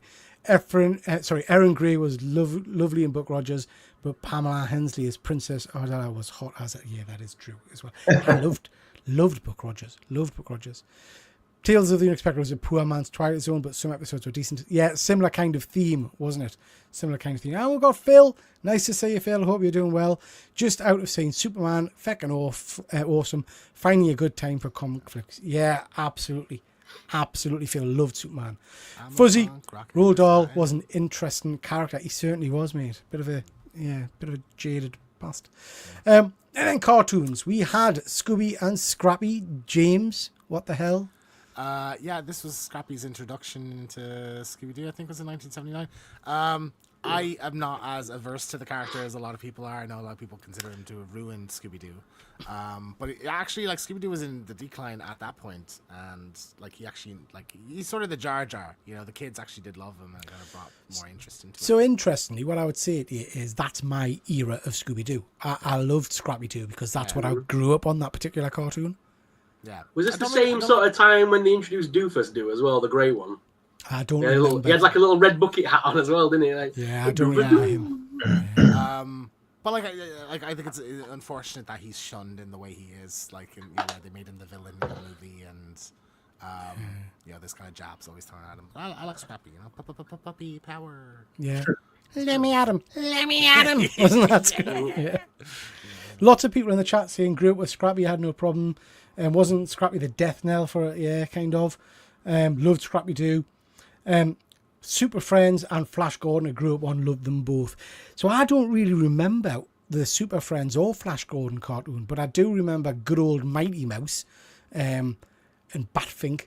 And I really do remember quite vividly that Spider-Woman cartoon because of the style of animation and how bright it was. Efren, any of those ring a bell for you? Did you watch any of those? The World's Greatest Super Friends. I used to love watching that show. It was so campy, but I really got into it. I mean, who didn't see Scooby-Doo? You know, when Scrappy-Doo was on there. Those are the two that really stick out for me. Yeah.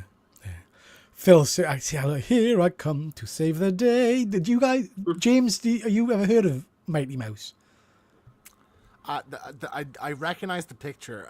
My assumption is that it's like, on carnival rides, you see spray painted characters. My guess is that I've seen it there. I don't know the show or anything like that. Do you know what? It was just one of those shows back when I was a kid that was easy viewing. I can't remember that. Super Gran, Banana Man. Super Gran, yeah. A Banana Man. Do you know when Eric eats a banana? Do you ever watch Banana Man? Banana Man. Superb. I think amazing. I think that was just mentioned to me yesterday for the first time ever. Yeah. I think it's more known up here, Pete, than it is down south. Because it was a Yorkshire creation, wasn't it? Yeah. But Super Super Ted. Rolling through cartoons with Jeff, and Jeff said it to me. Banana Man. I was like, I don't know what that is. Super Ted. I mean, that was slightly I know weird. that because of you. You told me about that. Yeah, that was slightly weird because the teddy bear literally skinned itself to become a superhero. And then Batfink, your bullets cannot hurt me. My wings are like a shield of steel. You ever watched that one? That was a good one as well. You see, happy days. Anyway, moving on, chaps. Any of those cartoons that you want to mention or talk about? I think we've done most of them, haven't we? Yeah. Anybody see the Flash Gordon one? I don't remember the Flash Gordon one. Me neither. Nope. No, me neither. Anyway, moving on, chaps. Okay, quiz time. Quiz time. Are you ready? Are you ready? Okay. Guys in the chat, I'm gonna so Murder She Wrote is just sidekick karate. Yeah, slightly racist, but yeah, I remember the sidekick. So chaps, I need the guys in the chat. You can play along, but please don't write anything in the chat for us on this occasion. Gentlemen, it's all to play for. Sorrel, you need to get on this leaderboard. So far, it's one game apiece to James and to Efren. This one's dead easy. Dead easy. All right? We're going to go... because you're going to make me look stupid now. No, it's dead easy. Okay. We're going to go in order. So we're going to start from the top. I'm going to shift myself. So we'll start from Efren and work our way down. All right? I'm going to give you 10 seconds to look at something. I want to see your hands, by the way. Hold your hands up. Mr. Keegan, hold those little hands up. I'm going to give you 10 seconds to look at something. And then it's just a memory game. We're going to go down each of you. You've got to say the character that you can remember. Do you understand what we're doing? How many characters are you going to show? So I'm not telling you, Efren. I'm not telling you. So I'm going to show you a load of characters. Okay. And then you're basically going to work down them. All right. But it's only good if you know who the characters are in the first place. The name exactly. Well, that's kind of the point of the game, Sorrel. Do you know what I mean? But listen, if you say the same name as someone else, you're out. If you say a wrong name, you're out. Okay. And we're doing it one each as we go. One each. Right. So your 10 seconds starts now. 10, 9, 8, 7, 6, 5, 4, 3, 2, 1. We're gone. Okay, you can put your hands down now. Efren, give us a character. Black Widow. Black Widow is there. Well done. Mr. Keegan? Green Goblin. Green Goblin, that's a good one. That is, Green Goblin is there. Sorrel. Spider-Man. Spider-Man is there. Efren. Hulk. Hulk is there. James. Falcon, and I'm annoyed because I've not been keeping track of what people are saying. So Falcon is there. Sorrel. Cyclops. Cyclops is there. Okay. Efren, we're back to you. Mr. Fantastic. Ooh, was Mr. Fantastic there? Yes, he was. Yes, he was. I'm just winding you up, Efren. Okay. Yes, he was. Mr. Fantastic was there. Mr. Keegan. Phoenix. Oh, fuck. Phoenix? Yeah. Jean Grey. We're going Jean. Okay, Jean Grey. Jean Grey. I mean, it's Phoenix, isn't it? She's in the Phoenix costume. I mean, it's Jean Grey. Jean Grey. But yeah, fair enough. Okay, Jean Grey. Sorrel. Sue Storm. Oh, Efren. Yes, she's there. Efren. Regular Storm. Aurora. Yeah, good one. You're doing well. James. Magneto. Magneto is there. Sorrel is Xavier. Off the dark side. Xavier. Correct. Human Torch. Human Torch is there. Correct. You're going to get them all. Captain America. Correct. Thing.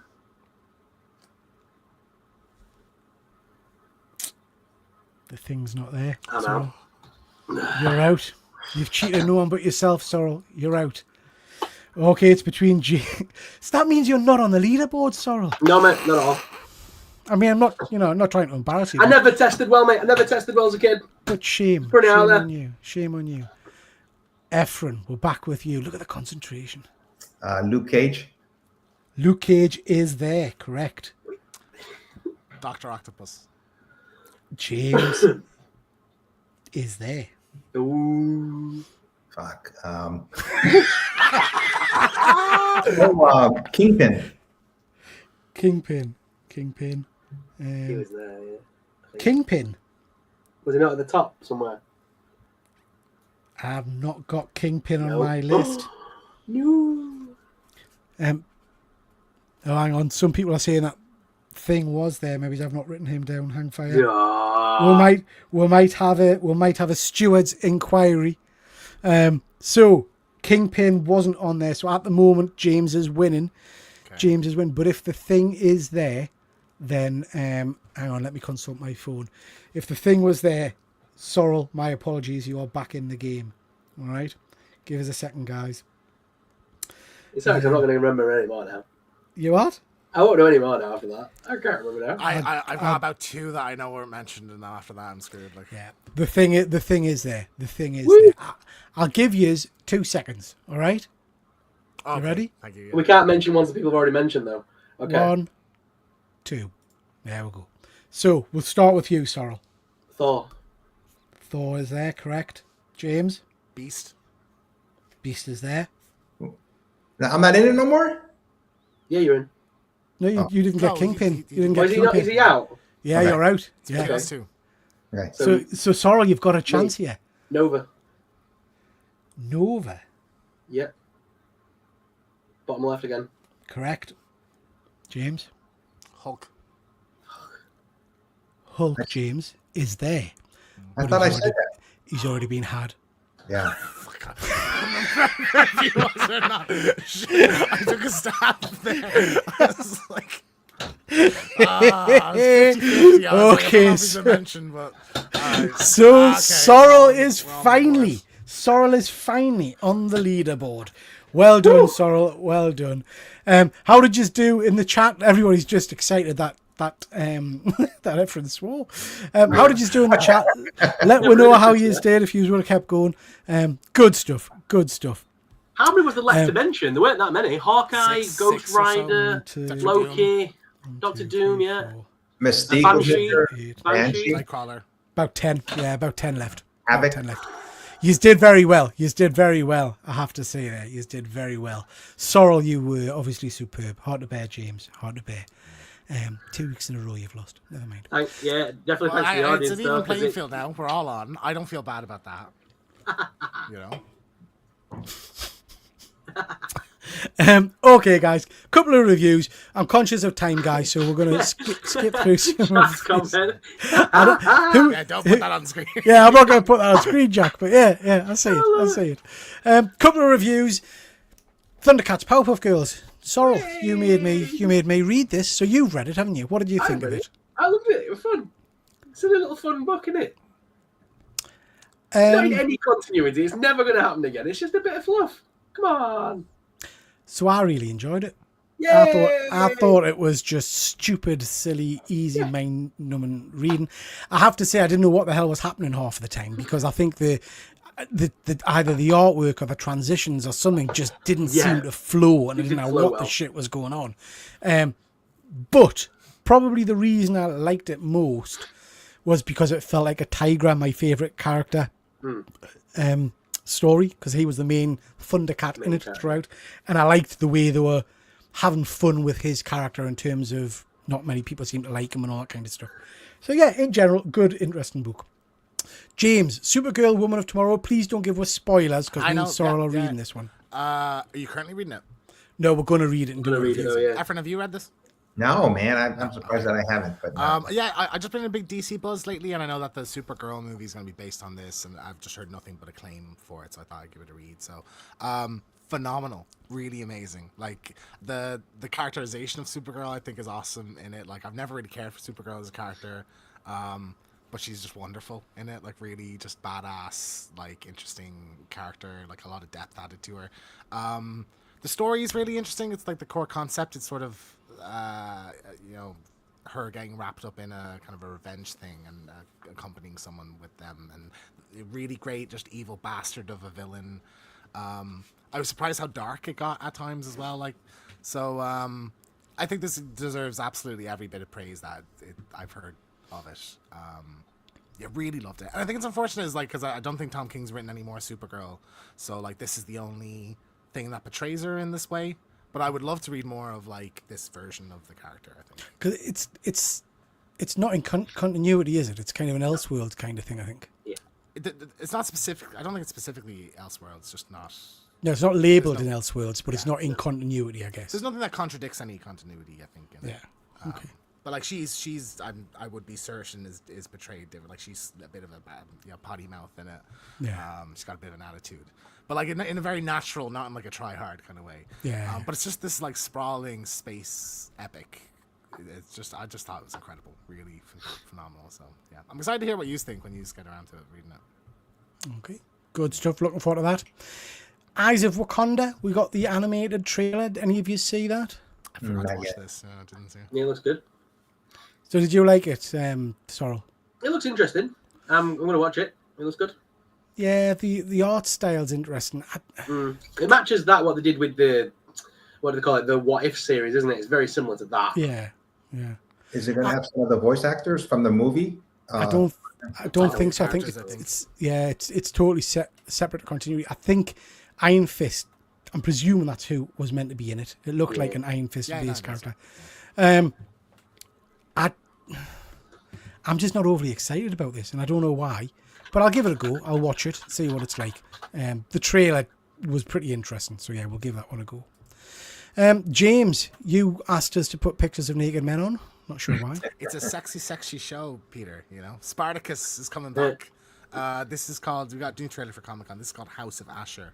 So Asher is a villain from the main Spartacus series that gets beheaded in the second season. So it's sort of like a what if thing if he didn't die, and he gets awarded the Ludus. Well, it's a 10-year-old show if you're not watching it. So he gets like awarded the Gladiator School basically. So he's running the Gladiator School. So it's like that kind of setup. Nick Tarbay is just incredible in it. Like I think was in Arrow as well. He's I don't recognize him. That's not him. He's Captain. I think it's Captain Boomerang or someone on like the CW stuff in the Arrowverse. Okay. One of the Flash villains, anyway. But it's just like I just like it's like super violent. The action scenes are always really cool. Like it's sexy. There's always just really graphic sex scenes in it, and I enjoy that. So I just honestly like Asher is one of my favorite like TV villains of all time, genuinely. So like I'm really excited to see a show just completely focused on him. I think that's gonna be great. So is this set before Spartacus? Is this like before? No, everything? it's like a what if thing. It's like if die in season 2. Yeah. So Okay. like sounds cool. I'm excited. Interesting. Peacemaker. So we've got the trailer for that. You guys all seen the Peacemaker trailer? Yeah. Efren, you seen it? No. Yeah, it's an interesting one. So we're obviously going to have different realities, different universes, I guess. A different version of Peacemaker in it. The trailer looked really cool. I quite liked it. Sorrel, what did you think of it? No, I'm really looking forward to it. It looks fun. Yeah, I think It just looks a load of fun, this. Yeah, and that's what we want from John Cena, isn't it? Just Yeah. mental craziness. So yeah, You know he's going to bump into a version of himself that's a wrestler. They're going to make a John Cena gag in that, Yeah. surely. An But invisible he's like, one. yeah, that'd be even something better, like wouldn't that. it? Yeah. Yeah. Shelley Sim can't wait for Peacemaker. Yeah, I'm looking for it. I love the first scene. And then we've got the trailer for Avatar. Yeah. Anybody excited for It's Avatar? just a visual piece. I am, because like I doubted the second movie. I never really cared for the first one. I thought it was like, oh yeah, it's a cool experience, like the 3D and the cinema and everything. But I was like, the story was like, it was just Pocahontas again. The second movie is what really won me over to the franchise. I'm like, oh, I see it now. I think this is really something special. So like the trailer doesn't really tell you anything about this other than that there's like a fire avatar kind of race in it or whatever. So it's just more of a visual piece. But like it looks phenomenal. So like I'm excited. I know it's going to be a cool experience. I can't wait for the fourth film all about air. Yeah. It's clearly where it's going. It just looks more of the same to me. I will go and see it because I did enjoy the first and second one. It looks really nice to look at, but I'm just not overly invested in the series, I think. So Pocahontas in space now with dodgy Native American references that are going to get cancelled in 5 years. Yeah, so give it a shot. Wanted to mention briefly a couple of movies that I've watched. Heads of State, I watched last night. You guys heard of this one? I heard of it. I haven't watched it yet. Good fun. I mean, it's not going to win any Oscars, and some of the acting's a bit cheesy, but in general, it's a decent little jaunt. So basically, John Cena plays the American president, and good old Idris plays the British Prime Minister, and they get squashed together into terrorist organization kind of thing, and it's how they're trying to find out who the bad guys are. Basically, it's pretty by the numbers, but actually I had a lot of fun with it. It was a good laugh. There's some great scenes in it. John Cena is just very likable in everything he does. Do you know what I mean? He's just a genuinely enjoyable guy to watch, I think. And Idris, to be fair, he gets a bit of a bad rap at times, but I really like him. I think he's pretty good in this. So yeah, I enjoyed that. Couple of comments. Von Hoot saying Heads of State is a blast. Yeah, I enjoyed it, mate. Okay, Rogue One saying Heads of State was fun. Wayne enjoyed it. Avatar is very serviceable but far from exciting as a franchise. I kind of feel you're right. It's kind of, where else do they go with it? As Sorrel says, every movie is just another element really in it. Heads of State was good fun. Idris is my favourite actor. Really good in what's the cop TV show? Luther, yeah, very good in Luther. Until they went a bit mental with the last movie and turned him into Bond. He became James Bond. Yeah. Anton's not interested in Avatar. Yeah. Good stuff. Luther, that's the one. Really good in Luther.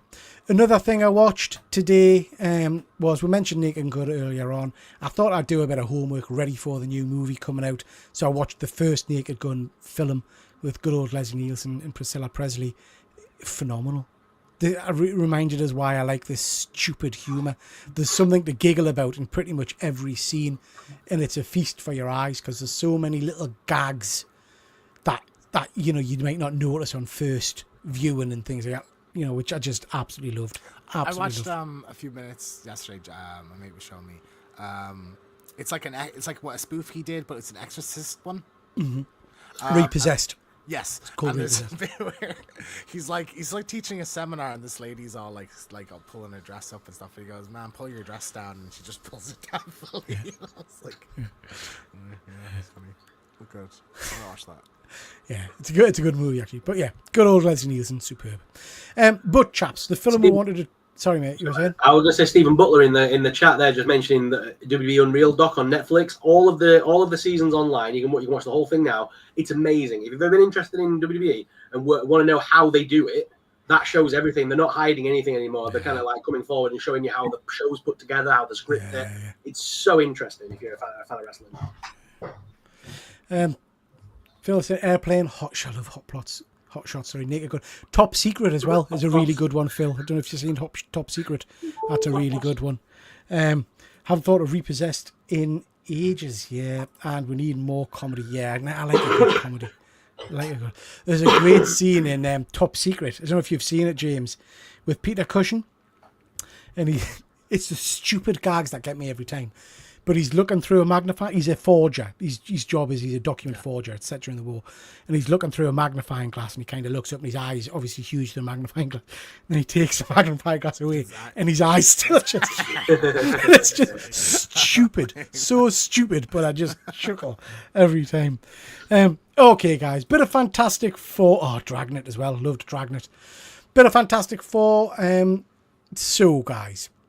We're going to start from the top and work down. We'll start with you, Efren.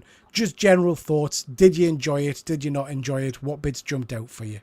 I enjoyed it. I didn't think it had enough fight scenes in it. Sometimes I thought they had maybe a little bit too much dialogue. They didn't show like these heroes like in any action except for Johnny Storm. They showed a lot of him, flying and fighting. But I mean, it was a good movie. I think they're going in the right direction. I mean, everybody was holding their breath because it's the Fantastic Four. And I'm kind of glad that they didn't have the rights to the Fantastic Four or the X-Men years gone by, because it adds more newness, so to speak, to the Marvel Universe going forward. I want to see how they're going to bring them to the Marvel regular universe. I like the end credit scene, the extra one. If somebody hasn't seen it yet, I'm sorry, but they show a particular villain on there, the main villain from the Fantastic Four comic book. Yep, there it is. And I was hoping they would show, his face, but they didn't. And apparently it is him, though. I think it's Robert Downey. It's actually him. It would have been cool if they would have showed his face. But I'd like just a line. I think. You guys remember the Thunderbolts, right? Yeah. The extra credit scene at the end, they showed the Fantastic. What's going on there? They didn't. I thought it would have something to do with that. We'll find out in Doomsday. Yeah, I thought Galactus was incredible. Yeah, you would have thought that this would have led that literally it would have ended with them. Over, but I love the character Galactus. He was evil, and when he was stretching Reed almost to the breaking point, I was like, damn.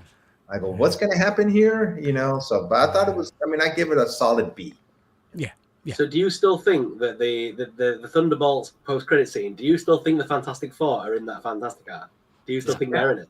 Yeah, it's Doom. Yeah, it's Doom and the kid. Yeah. That's Doom and the kid crossing. Okay. Yeah, come on. He's going to kidnap the kid, take the car, and fuck off in it.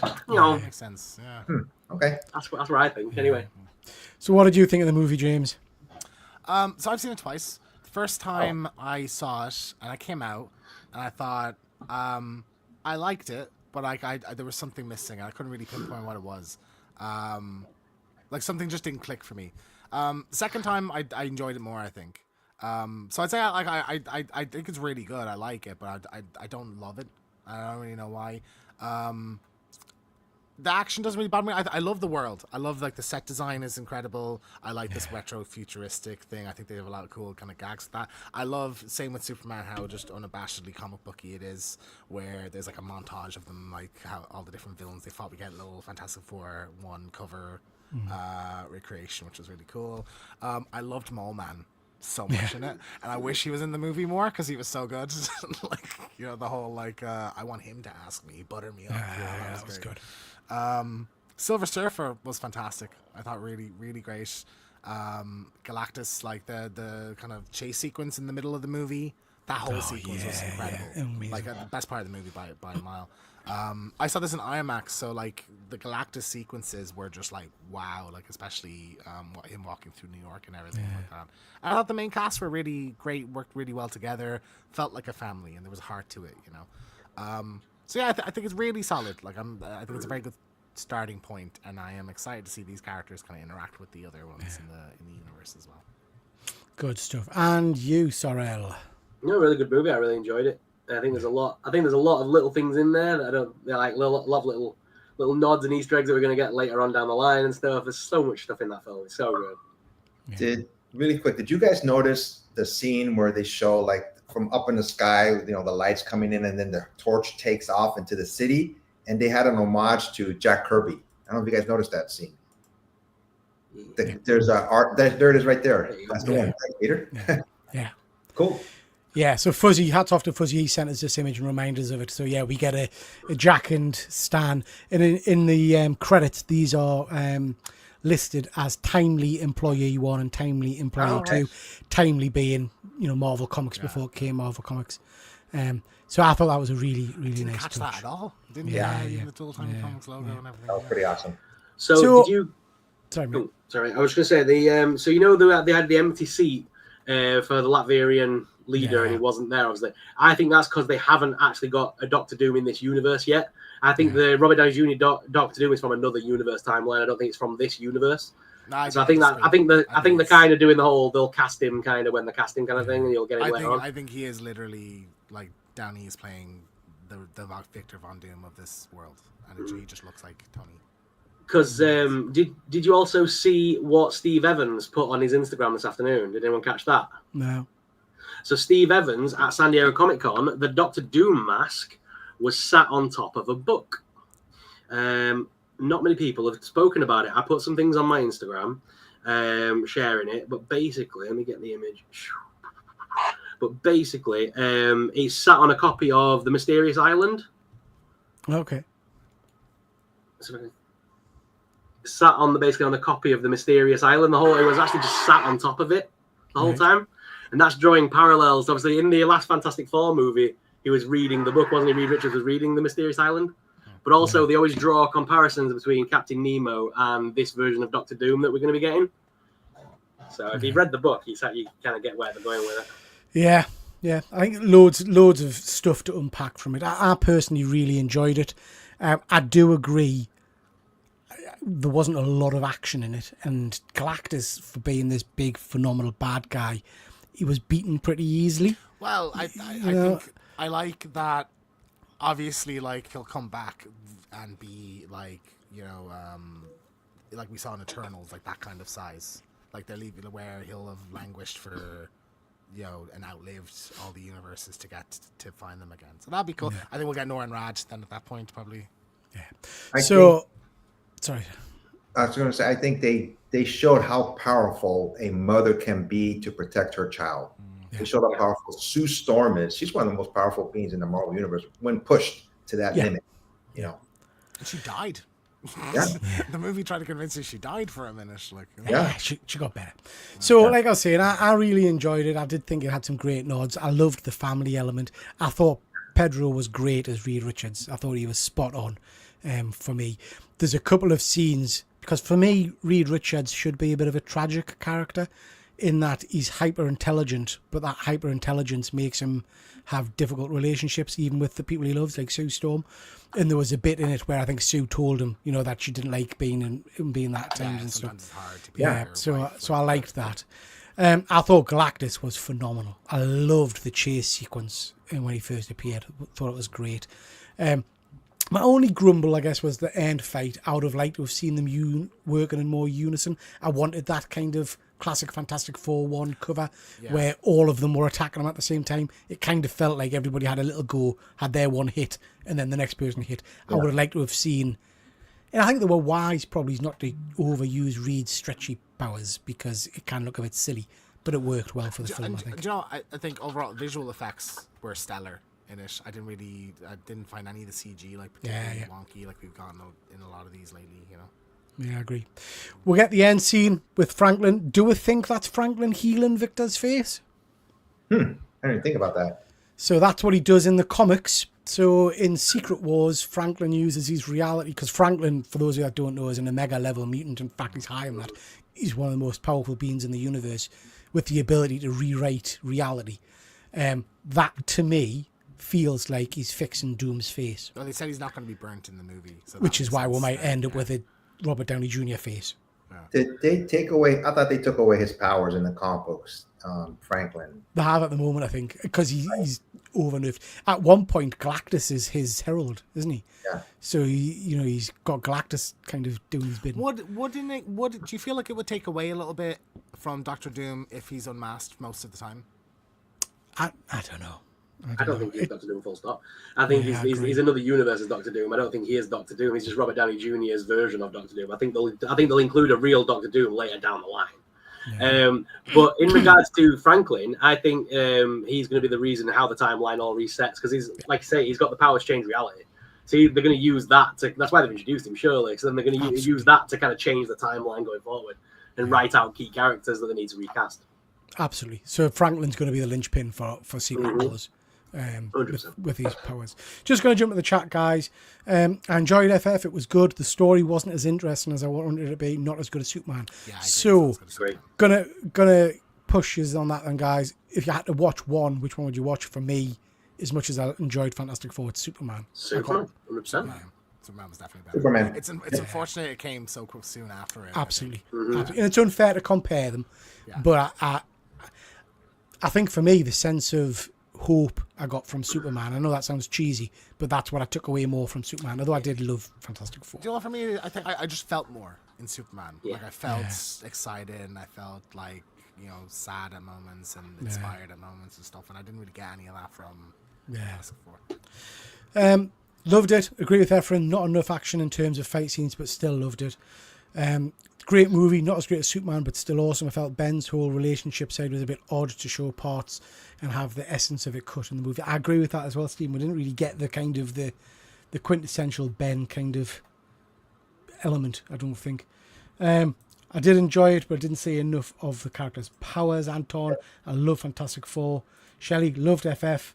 But why would you go into space when your name was pregnant anyway? Yeah, that's a good point. Von Hoot, loved it. Not an FF guy, but it was totally exactly what I wanted it to be. And wanted to be. And Galactus was phenomenal. I found the FF genuinely all really likable. Me too. Terry, I really liked it. It never really stopped. Everything blended well. I think I preferred it to Superman. I thought Supes was great, but I think FF had more to it. Good stuff. Glad you enjoyed it, mate. Can someone explain why Mr. Fantastic was being overstretched? It wasn't that stretched. Yeah, they didn't.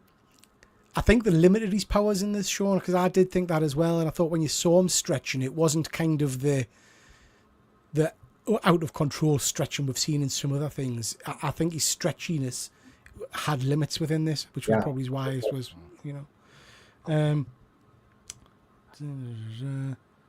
Just scrolling down, guys, because we've got loads of questions. Superman, FF, which would you prefer? I think we've all said Superman, mate. I think he's the Doctor Doom of this world. That's my thinking. We'll get a pissed off Galactus next time around against everyone in the MCU. I hope so. They're not going to get rid of that character, are they? He's going to have been teleported somewhere else. Yeah. So how cool would it be if he came back the next time and he had Thor as his herald and they bring back Chris as the herald version? That would be amazing. Yeah, very cool. Okay, chaps. Right, we're near the end of the show because we're near the 2-hour mark. Stick in the chat, hashtag OneGudgeScare or OGS for the giveaway. So OGS in the chat. Efren, you're just going to show off that? I got my vest. Look at that. So I Look got at this that vest thing of beauty. about 10-ish years ago at San Diego Comic-Con, and I've been having it signed throughout the years with all these artists. If you want to see the back of it right here. That's cool. There's Stan Lee is right here. You can't see it that well. And do you wear that? Do you actually wear that when you go to San Diego Comic Con? Oh, yeah, well, when I go to cons, I go there. This is Neil Adams right here. That's cool. And Todd McFarlane's right here. So you can't see it that well. And how about it? You know, J. Scott Campbell's right here. And yeah, I've been getting it signed for years and years and years. Jim Lee's in here somewhere too. And so's Todd McFarlane. I mean, Rob Liefeld. George Perez is right here. Wow. You can't see it, but it's right there. Trust me. So. Yeah. Just incredible, Efren. Absolutely incredible. What a piece of history. At some point, when you decide not to go to cons anymore, you just need that framed somehow. Yeah. You know, like glass on both sides so you can see it. It's beautiful. You'll see it next year, you know. Yeah. I'm going to wear it next year. Okay. So, guys, whilst we're getting the OGS in the chat, we've come to that point where we get our final killer question. This is a good one. So this time it has been submitted by good old Fuzzy of the Dunlop. Build your ideal packed lunch. 5 items max. Now. Not that I would ever be one to try and hamper the Lord of the Dunlops, but I feel that that's too wide of a question. So what I'm going to say to you is you can have 1 sandwich of your choice, 1 crisp of your choice, 1 fruit item of your choice, 1 biscuit stroke cake of your choice, and 1, what have I not said? Drink? Have I given you drink yet? No. Drink. Yeah, 1 drink. So a sandwich, a cake or biscuit. Chocolate bars not acceptable. So a cake or biscuit, crisps, drink, fruit item. All right. Let me know in the chat what your ideal packed lunch would be as well. Whilst you're thinking, I'm going to show you mine. I've gone old school, so I've gone back to my childhood to try and remember what I had when I was a younger man. So I've gone crab stick sandwich. Any of you had a crab stick sandwich? I've had crab sticks. I've never had a crab stick sandwich. Delicious. Crab stick sandwich, because it's a nice sandwich filling. It doesn't make your bread go soggy and horrible by dinner time. It's quite Moorish. So yeah, that's what I've gone for. I've gone for the classic umbongo. You cannot beat a mouthful of umbongo. You can have any cold sandwich and you pick a crab stick. Yeah. Sandwich. Hey, don't mock. It's my choice. It's my choice. This is retro. My choice is very butter simple. or I can't lie. mayonnaise or anything on it? Like What did you go for there? What did you say? Is there like Me? butter or mayo or anything else? No, it's just crab sticks and butter. Just crab sticks and butter. Yeah. On the- This on is white bread? sitting on white Sourdough? bread. On white bread. It's a packed lunch, Keegan. It's a packed lunch. I'm not going to the friggin' Ritz. This is for my school dinner, right? So, listen, stop criticising my packed lunch choices. These are personal to me. Effort is so As I fucking said, great. umbongo for the win. I love a bit of umbongo. You can't beat a mouthful of umbongo. We've gone for wagon wheel for a biscuit, chocolatey and marshmallow, and also you can have a bit of fun with your mate, can't you? So who can fit the full wagon wheel in your gob? I've gone for Monster Munch. Beef is the best flavour, although I've not eaten beef Monster Munch for a while because the beef flavouring smells like diatherm. Diatherm being a heated scalpel blade. So when you cut someone's flesh and it cooks the fat and the meat, it smells like beef Monster Munch. So it's put us off them a little bit. And then cherries. You can't beat cherries. Cherries my all-time favourite fruit. So that's my ideal packed lunch. Bearing in mind, this is a packed lunch. It's going to sit in your bag, Oh, for several hours until you eat it. sweating away. can't have anything So hot. you might argue that a fish stick is a strange choice, but there's no Yeah. fish in that. There's no fish in it. It's just processed something, coloured. Is there like Efren, a do you tomato have... or lettuce or anything like that on a rocket or something? What the hell is wrong with you, man? You've asked us 3 times. It's bread. It's butter. It's crab stick. What more do you want? Do you eat that now on a regular? No, you dirty bastard. No, of course I don't. No, but when I was 15, I would. Yeah. Okay. Efren, do you even know what a crab stick is? No. Okay, right. Efren, what are you going for? What are you having? Well, my mom used to pack my lunches when I was a kid. I used to really enjoy her ham sandwiches. Yeah.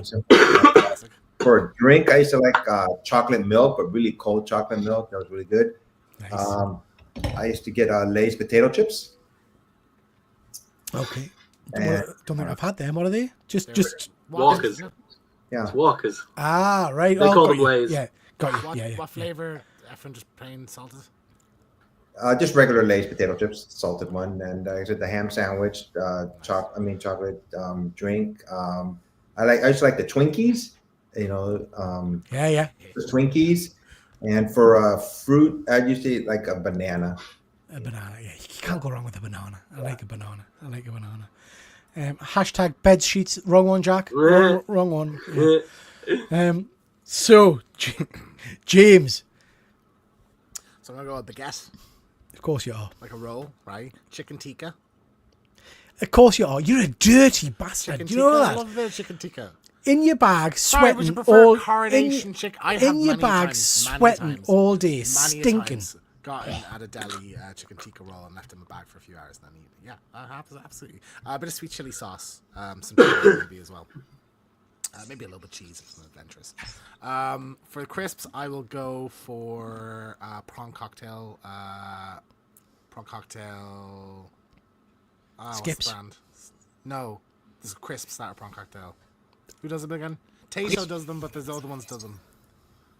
Anyway, prawn cocktail, not skips, like they're actual crisps, prawn cocktail flavored.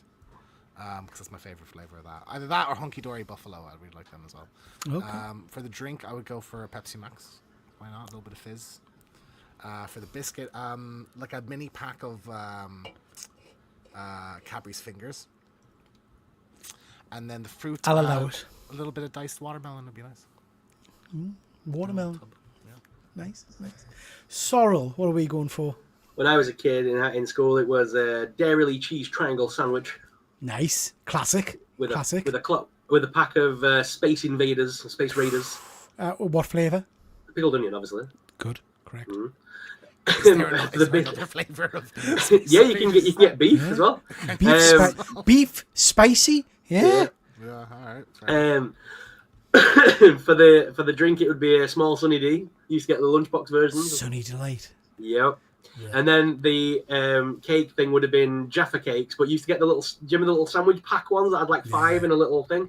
It'd be one of them. And then fruit would always be a banana. How do you eat your Jaffa cake? Oh, you have to do the full moon, half moon, totally clips from the old advert. See, I don't. No, Peter, can you pull up? Do you have to bite off all the chocolate and then lift? I eat the chocolate. I get the Jaffa. I suck the chocolate off that. No. Sorry, Efren, you were saying?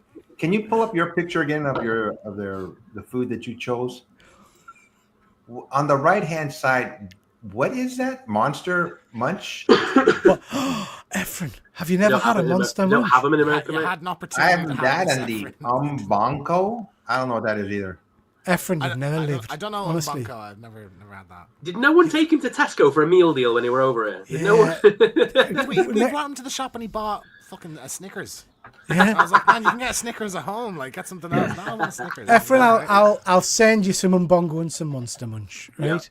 Because you've never lived until you've had Umbongo and Monster Munch. Okay, guys, let's. So, last reminder: hashtag one good scare in the chat. Let's just quickly see what people are saying. Ash, pack lunch without a chocky bar, cock off. Murder She Wrote is saying peanut butter sandwich, nice, classic. McCoy's beef crisp, good. Strawberries, ooh, an almond slice, and a Starbucks double espresso. You lost it. You know what's good as well? Cherry Bakewell. I like a cherry bakewell. I like a lime bakewell as well. Coke Zero, cheese sarnies, classic. Salt and vinegar. And a double decker is a chocolate bar, Von Hoot. We're not allowing chocolate bars. We're not allowing them. It's got to be a cake or a biscuit. Umbongo, the drink it in the Congo. The line said, I understand. We call it Umbongo. Loved it. Do you remember when they changed it? Do you remember when they changed it and they changed it to Umbongo? They did it backwards. Yeah. That was so weird. Wagon wheels are pointless now. They're just the size of jammy Dodgers. Oh, I didn't know the trunk of them, Jack. You chose regular instead of the jam ones because the jam ones are nicer, I think. It's my choice, isn't it? Oh, I would have thought you'd go for your jam. I thought you were a bit of a jammy bastard piece. No, I like basic stuff, which is why I hang around with you. Do you know what I mean? I like just normal kind of. I'm a basic bitch. So, yeah. I'm objecting to your choices because you're talking about chicken tikka sandwich. And never forget, I had to sit and smell you eating that was proper thing. Indian chicken tikka, whereas this is like the tikka. This Unacceptable. is like the coronation chicken kind of chicken tikka. If you share a room with someone, you don't buy a chicken tikka sandwich. I told you I was going to buy it, and you said you had no objections to it. You had no objections to it whatsoever. Ham and cheese sandwich, beef monster munch, correct. That's a good choice. Chocolate muffin. Oh, trio or a club. Mint club. We used to like a mint club. Fish spread, Phil. Fish spread. Oh. Pear, top deck, okay. And Transformers crisps. Were they the ones where you used to get the circles and the bot and you could make a car? Yeah, I like them. I don't know. 5, 4, 3, What's 2, 1. fish spread? It's a jar. It's non-denominational fish spread, so you don't know what fish you're getting, but it's a spread. Yeah, it's like a toast paste. topper kind of thing. Like a toast topper, fishy toast topper. I miss toast toppers so much. Heinz toast toppers. Oh, the ham and cheese ones. Fine. They're so good. Cheese sandwich, Iron Brew, Space Invaders, Twix, apple pie. Nice. Can I change Transformers to quarterbacks? Of course you can. You feel you can do what you want, mate. I agree. Quarterbacks. Roast beef and horseradish. Nice. Very, very posh, Mrs. Van Hoot. Salt and vinegar McCoy's. Nice. Pomegranate. I do like a pomegranate, but I don't like the little bits. The little bits in the middle. Chocolate tiffin's very good. I like that. And M&S fresh lemon. She's a lady of class. A lady of class. Roast beef and Applewood smoked cheese sandwich. On cheese-topped bread, Quavers, Jaffa cake, Dr. Pepper. Forget the fruit. That's a winning one, Andrew. That's a good one. You got your fruit in the Jaffa cake, I think. So. You did, yeah, exactly. Yeah. Corned beef. I like a nice bit of corned beef. Salt and vinegar hula hoops. United Bar and Umbongo. Has fuzzy comment. Yeah, he is. He's at the bottom. Ash James is going to be a feast. Tuna fish, yogurt, and Nutrigrain bar. Nice. Okay, that's a balanced one. Pastrami. I do like a pastrami. Bakewell tart, chili tortilla chips, South African golden delicious, and a saprasali. You just that? didn't get that right. Sarsaparilla. Oh, sarsaparilla. Sarsaparilla's an interesting one. What's a South African golden delicious? It's an apple, kind of apple. Golden delicious. Yeah. We've failed Efren. We have failed Efren. Double decker is a biscuit. Oh, contentious. Contentious. In that case, I changed mine to a Boost I'm not bar. sure. I'm not sure. Boost bar with my The fragrant willy-nilly use of cock-off has to stop. It's not a community catchphrase. Fuzzy's kicking off in the chart. Hashtag cock-off for next week's giveaway. For nude, final take a gold bar. This is taking much longer than I expected, but it's interesting. James, chicken tikka was invented in Birmingham. Birmingham. There we go. So is every Indian dish in this country. None of them have ever seen India, let's be honest. Sean's very posh. Toasted soda and cheese, beef monster mush, mint yo-yo, suki orange, and a banana. I mean, if I have access to a panini press, that's a different story. Like, What's Mrs. Von Hoot do with deviations? Pack lunches were much better when your mum works for Waitrose. I bet. Really? I remember getting ET biscuits when I used to get them at school, and they were the most disgusting. They were like green. They were like a weird flavour. They were rank. Absolute rank. Fuzzy, you haven't told we're in the chat. Oh, there we are. Dairy Lee and cucumber. Skips, good. Blue Riband and Iron and Brew. And you'll notice Fuzzy's from Scotland, so he's just negated the fruit element. He's not having that. He's not having fruit. I only understood cucumber. Everything else is I don't. Dairy Lee is like a soft cheese kind of triangle thing, like Laughing Cow, isn't it? Processed kind of cheese, isn't it? Skips are like a corn chip kind of prawn cocktail, corn chip flavored. I don't know what blue ribbon is. That type of apple. It's a no, it's a biscuit. It's a kind of a wafer biscuit. So he just skip the fruit completely, or the cucumber is the fruit. He says fruit is for wimps and cucumber is fruit, so he's having a cucumber in his sandwich. And then Iron Brew, Efren, is a very popular drink. Iron Brew is like the main liquid, the drink. I think Scotland is the only country in the world where Coke isn't the best selling drink. Yeah. It's actually Iron Brew is really nice. I haven't had it in years. I didn't like it the last time. I might try it again. Yeah, that's really nice. Okay, ladies and gents, we're getting to the end. Please do consider becoming a channel member. Thank you to everybody that is a channel member. We've got 20 odd at the moment, which is fantastic. So thank you so much for all of your support. And also check out Super Sorrel's channel, because he's got a membership as well at the moment. Please do come back on Friday for Rusty Staples. Myself and Andy have got loads and loads of girls on there. Wow, loads and loads of good stuff to talk to you about. We've read Exquisite Corpses #3, so we're going to be talking about that, and we're also going to be talking about Batman The Dark Knight Returns by Frank Miller. Efren, anything coming up on your channel to mention? We're going to do our show, Peter, in about 2 weeks now, where we do a comic book advanced orders. I'm trying to still do Up on Comics. Last 2 weeks have been crazy for me, so I haven't actually do that. So if not this week, and the following weekend, and just doing shorts and just having a good time, you know. And every week I love hanging out with you guys every Tuesday, so it's good times. Good stuff, man. Good stuff. Sorrel, what's happening over on Super Sorrel's channel? So this Thursday we're going to be live, me and you. We're doing Thursday, not Wednesday. Thursday this week, and we're going to be talking all things movies and comic books this week. Good stuff. Looking forward to that. Mr. Keegan, we've got some content over on One Good Scare. Finally, I know, right? Yeah, we just had our I'll be right back. We just had our Bring Her Back spoiler reviews. That's up on the channel. Trying to try out a new editing style for that. So I think I like it. And then Friday, finally, we'll have the Howling. I'll be right back. Will be up as well. So lots of good stuff over on One Good Scare. Okay, let's do this giveaway. Good luck, everybody, and we are off. Remember, if you're a channel member, you win 7 comics. If you're not a channel member, it's 5 comics. If you're a channel member on my channel and over on Sorrel's channel, he'll also send you some. Oh, get in, it's Jack. Good stuff, Jack. I want to roll again.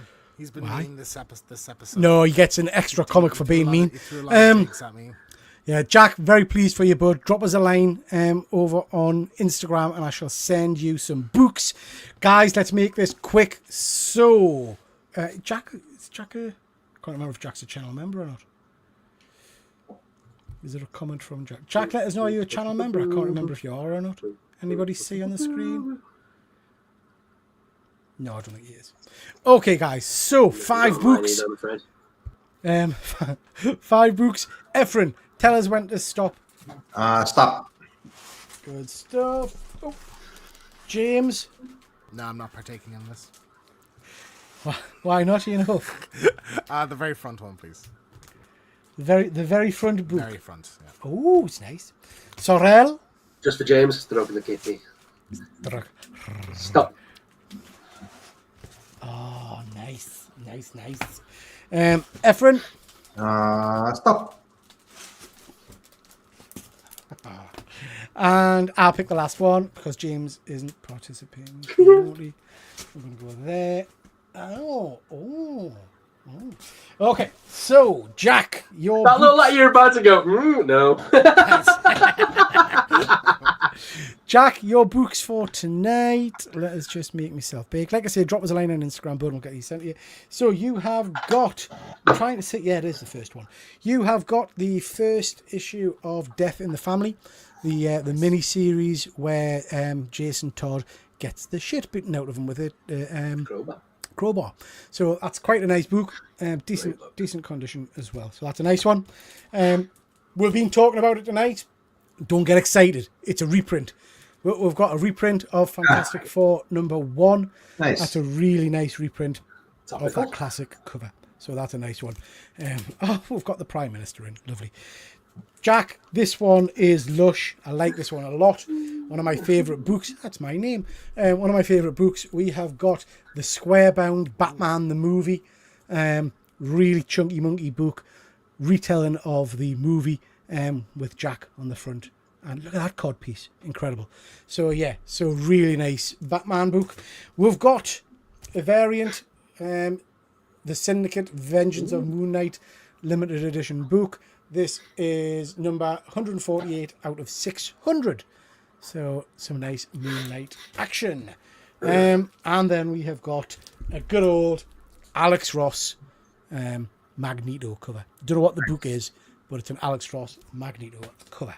So, drop us a line over on Instagram, Jack, and we will get those sent out to you straight away. Thank you very much for joining, everybody. Chaps, it's been emotional. We've done 2 hours 15. I am sweating, absolutely sweating. Do you think Rob Liefeld would draw me in the nude? As long as he doesn't have to draw your trotters, you'll be fine, Liz. So, yeah, we'll sort that out for you. Don't worry. Chaps, thank you very much. Ladies and gents, thank you for watching. Do appreciate you. And we'll see you back here next week for more panel breakers. Catch you in a bit. Bye. The curtains close. It's time to go. We really hope you enjoyed the show. Check out my channel for more geeky fun and hit like, subscribe before you run.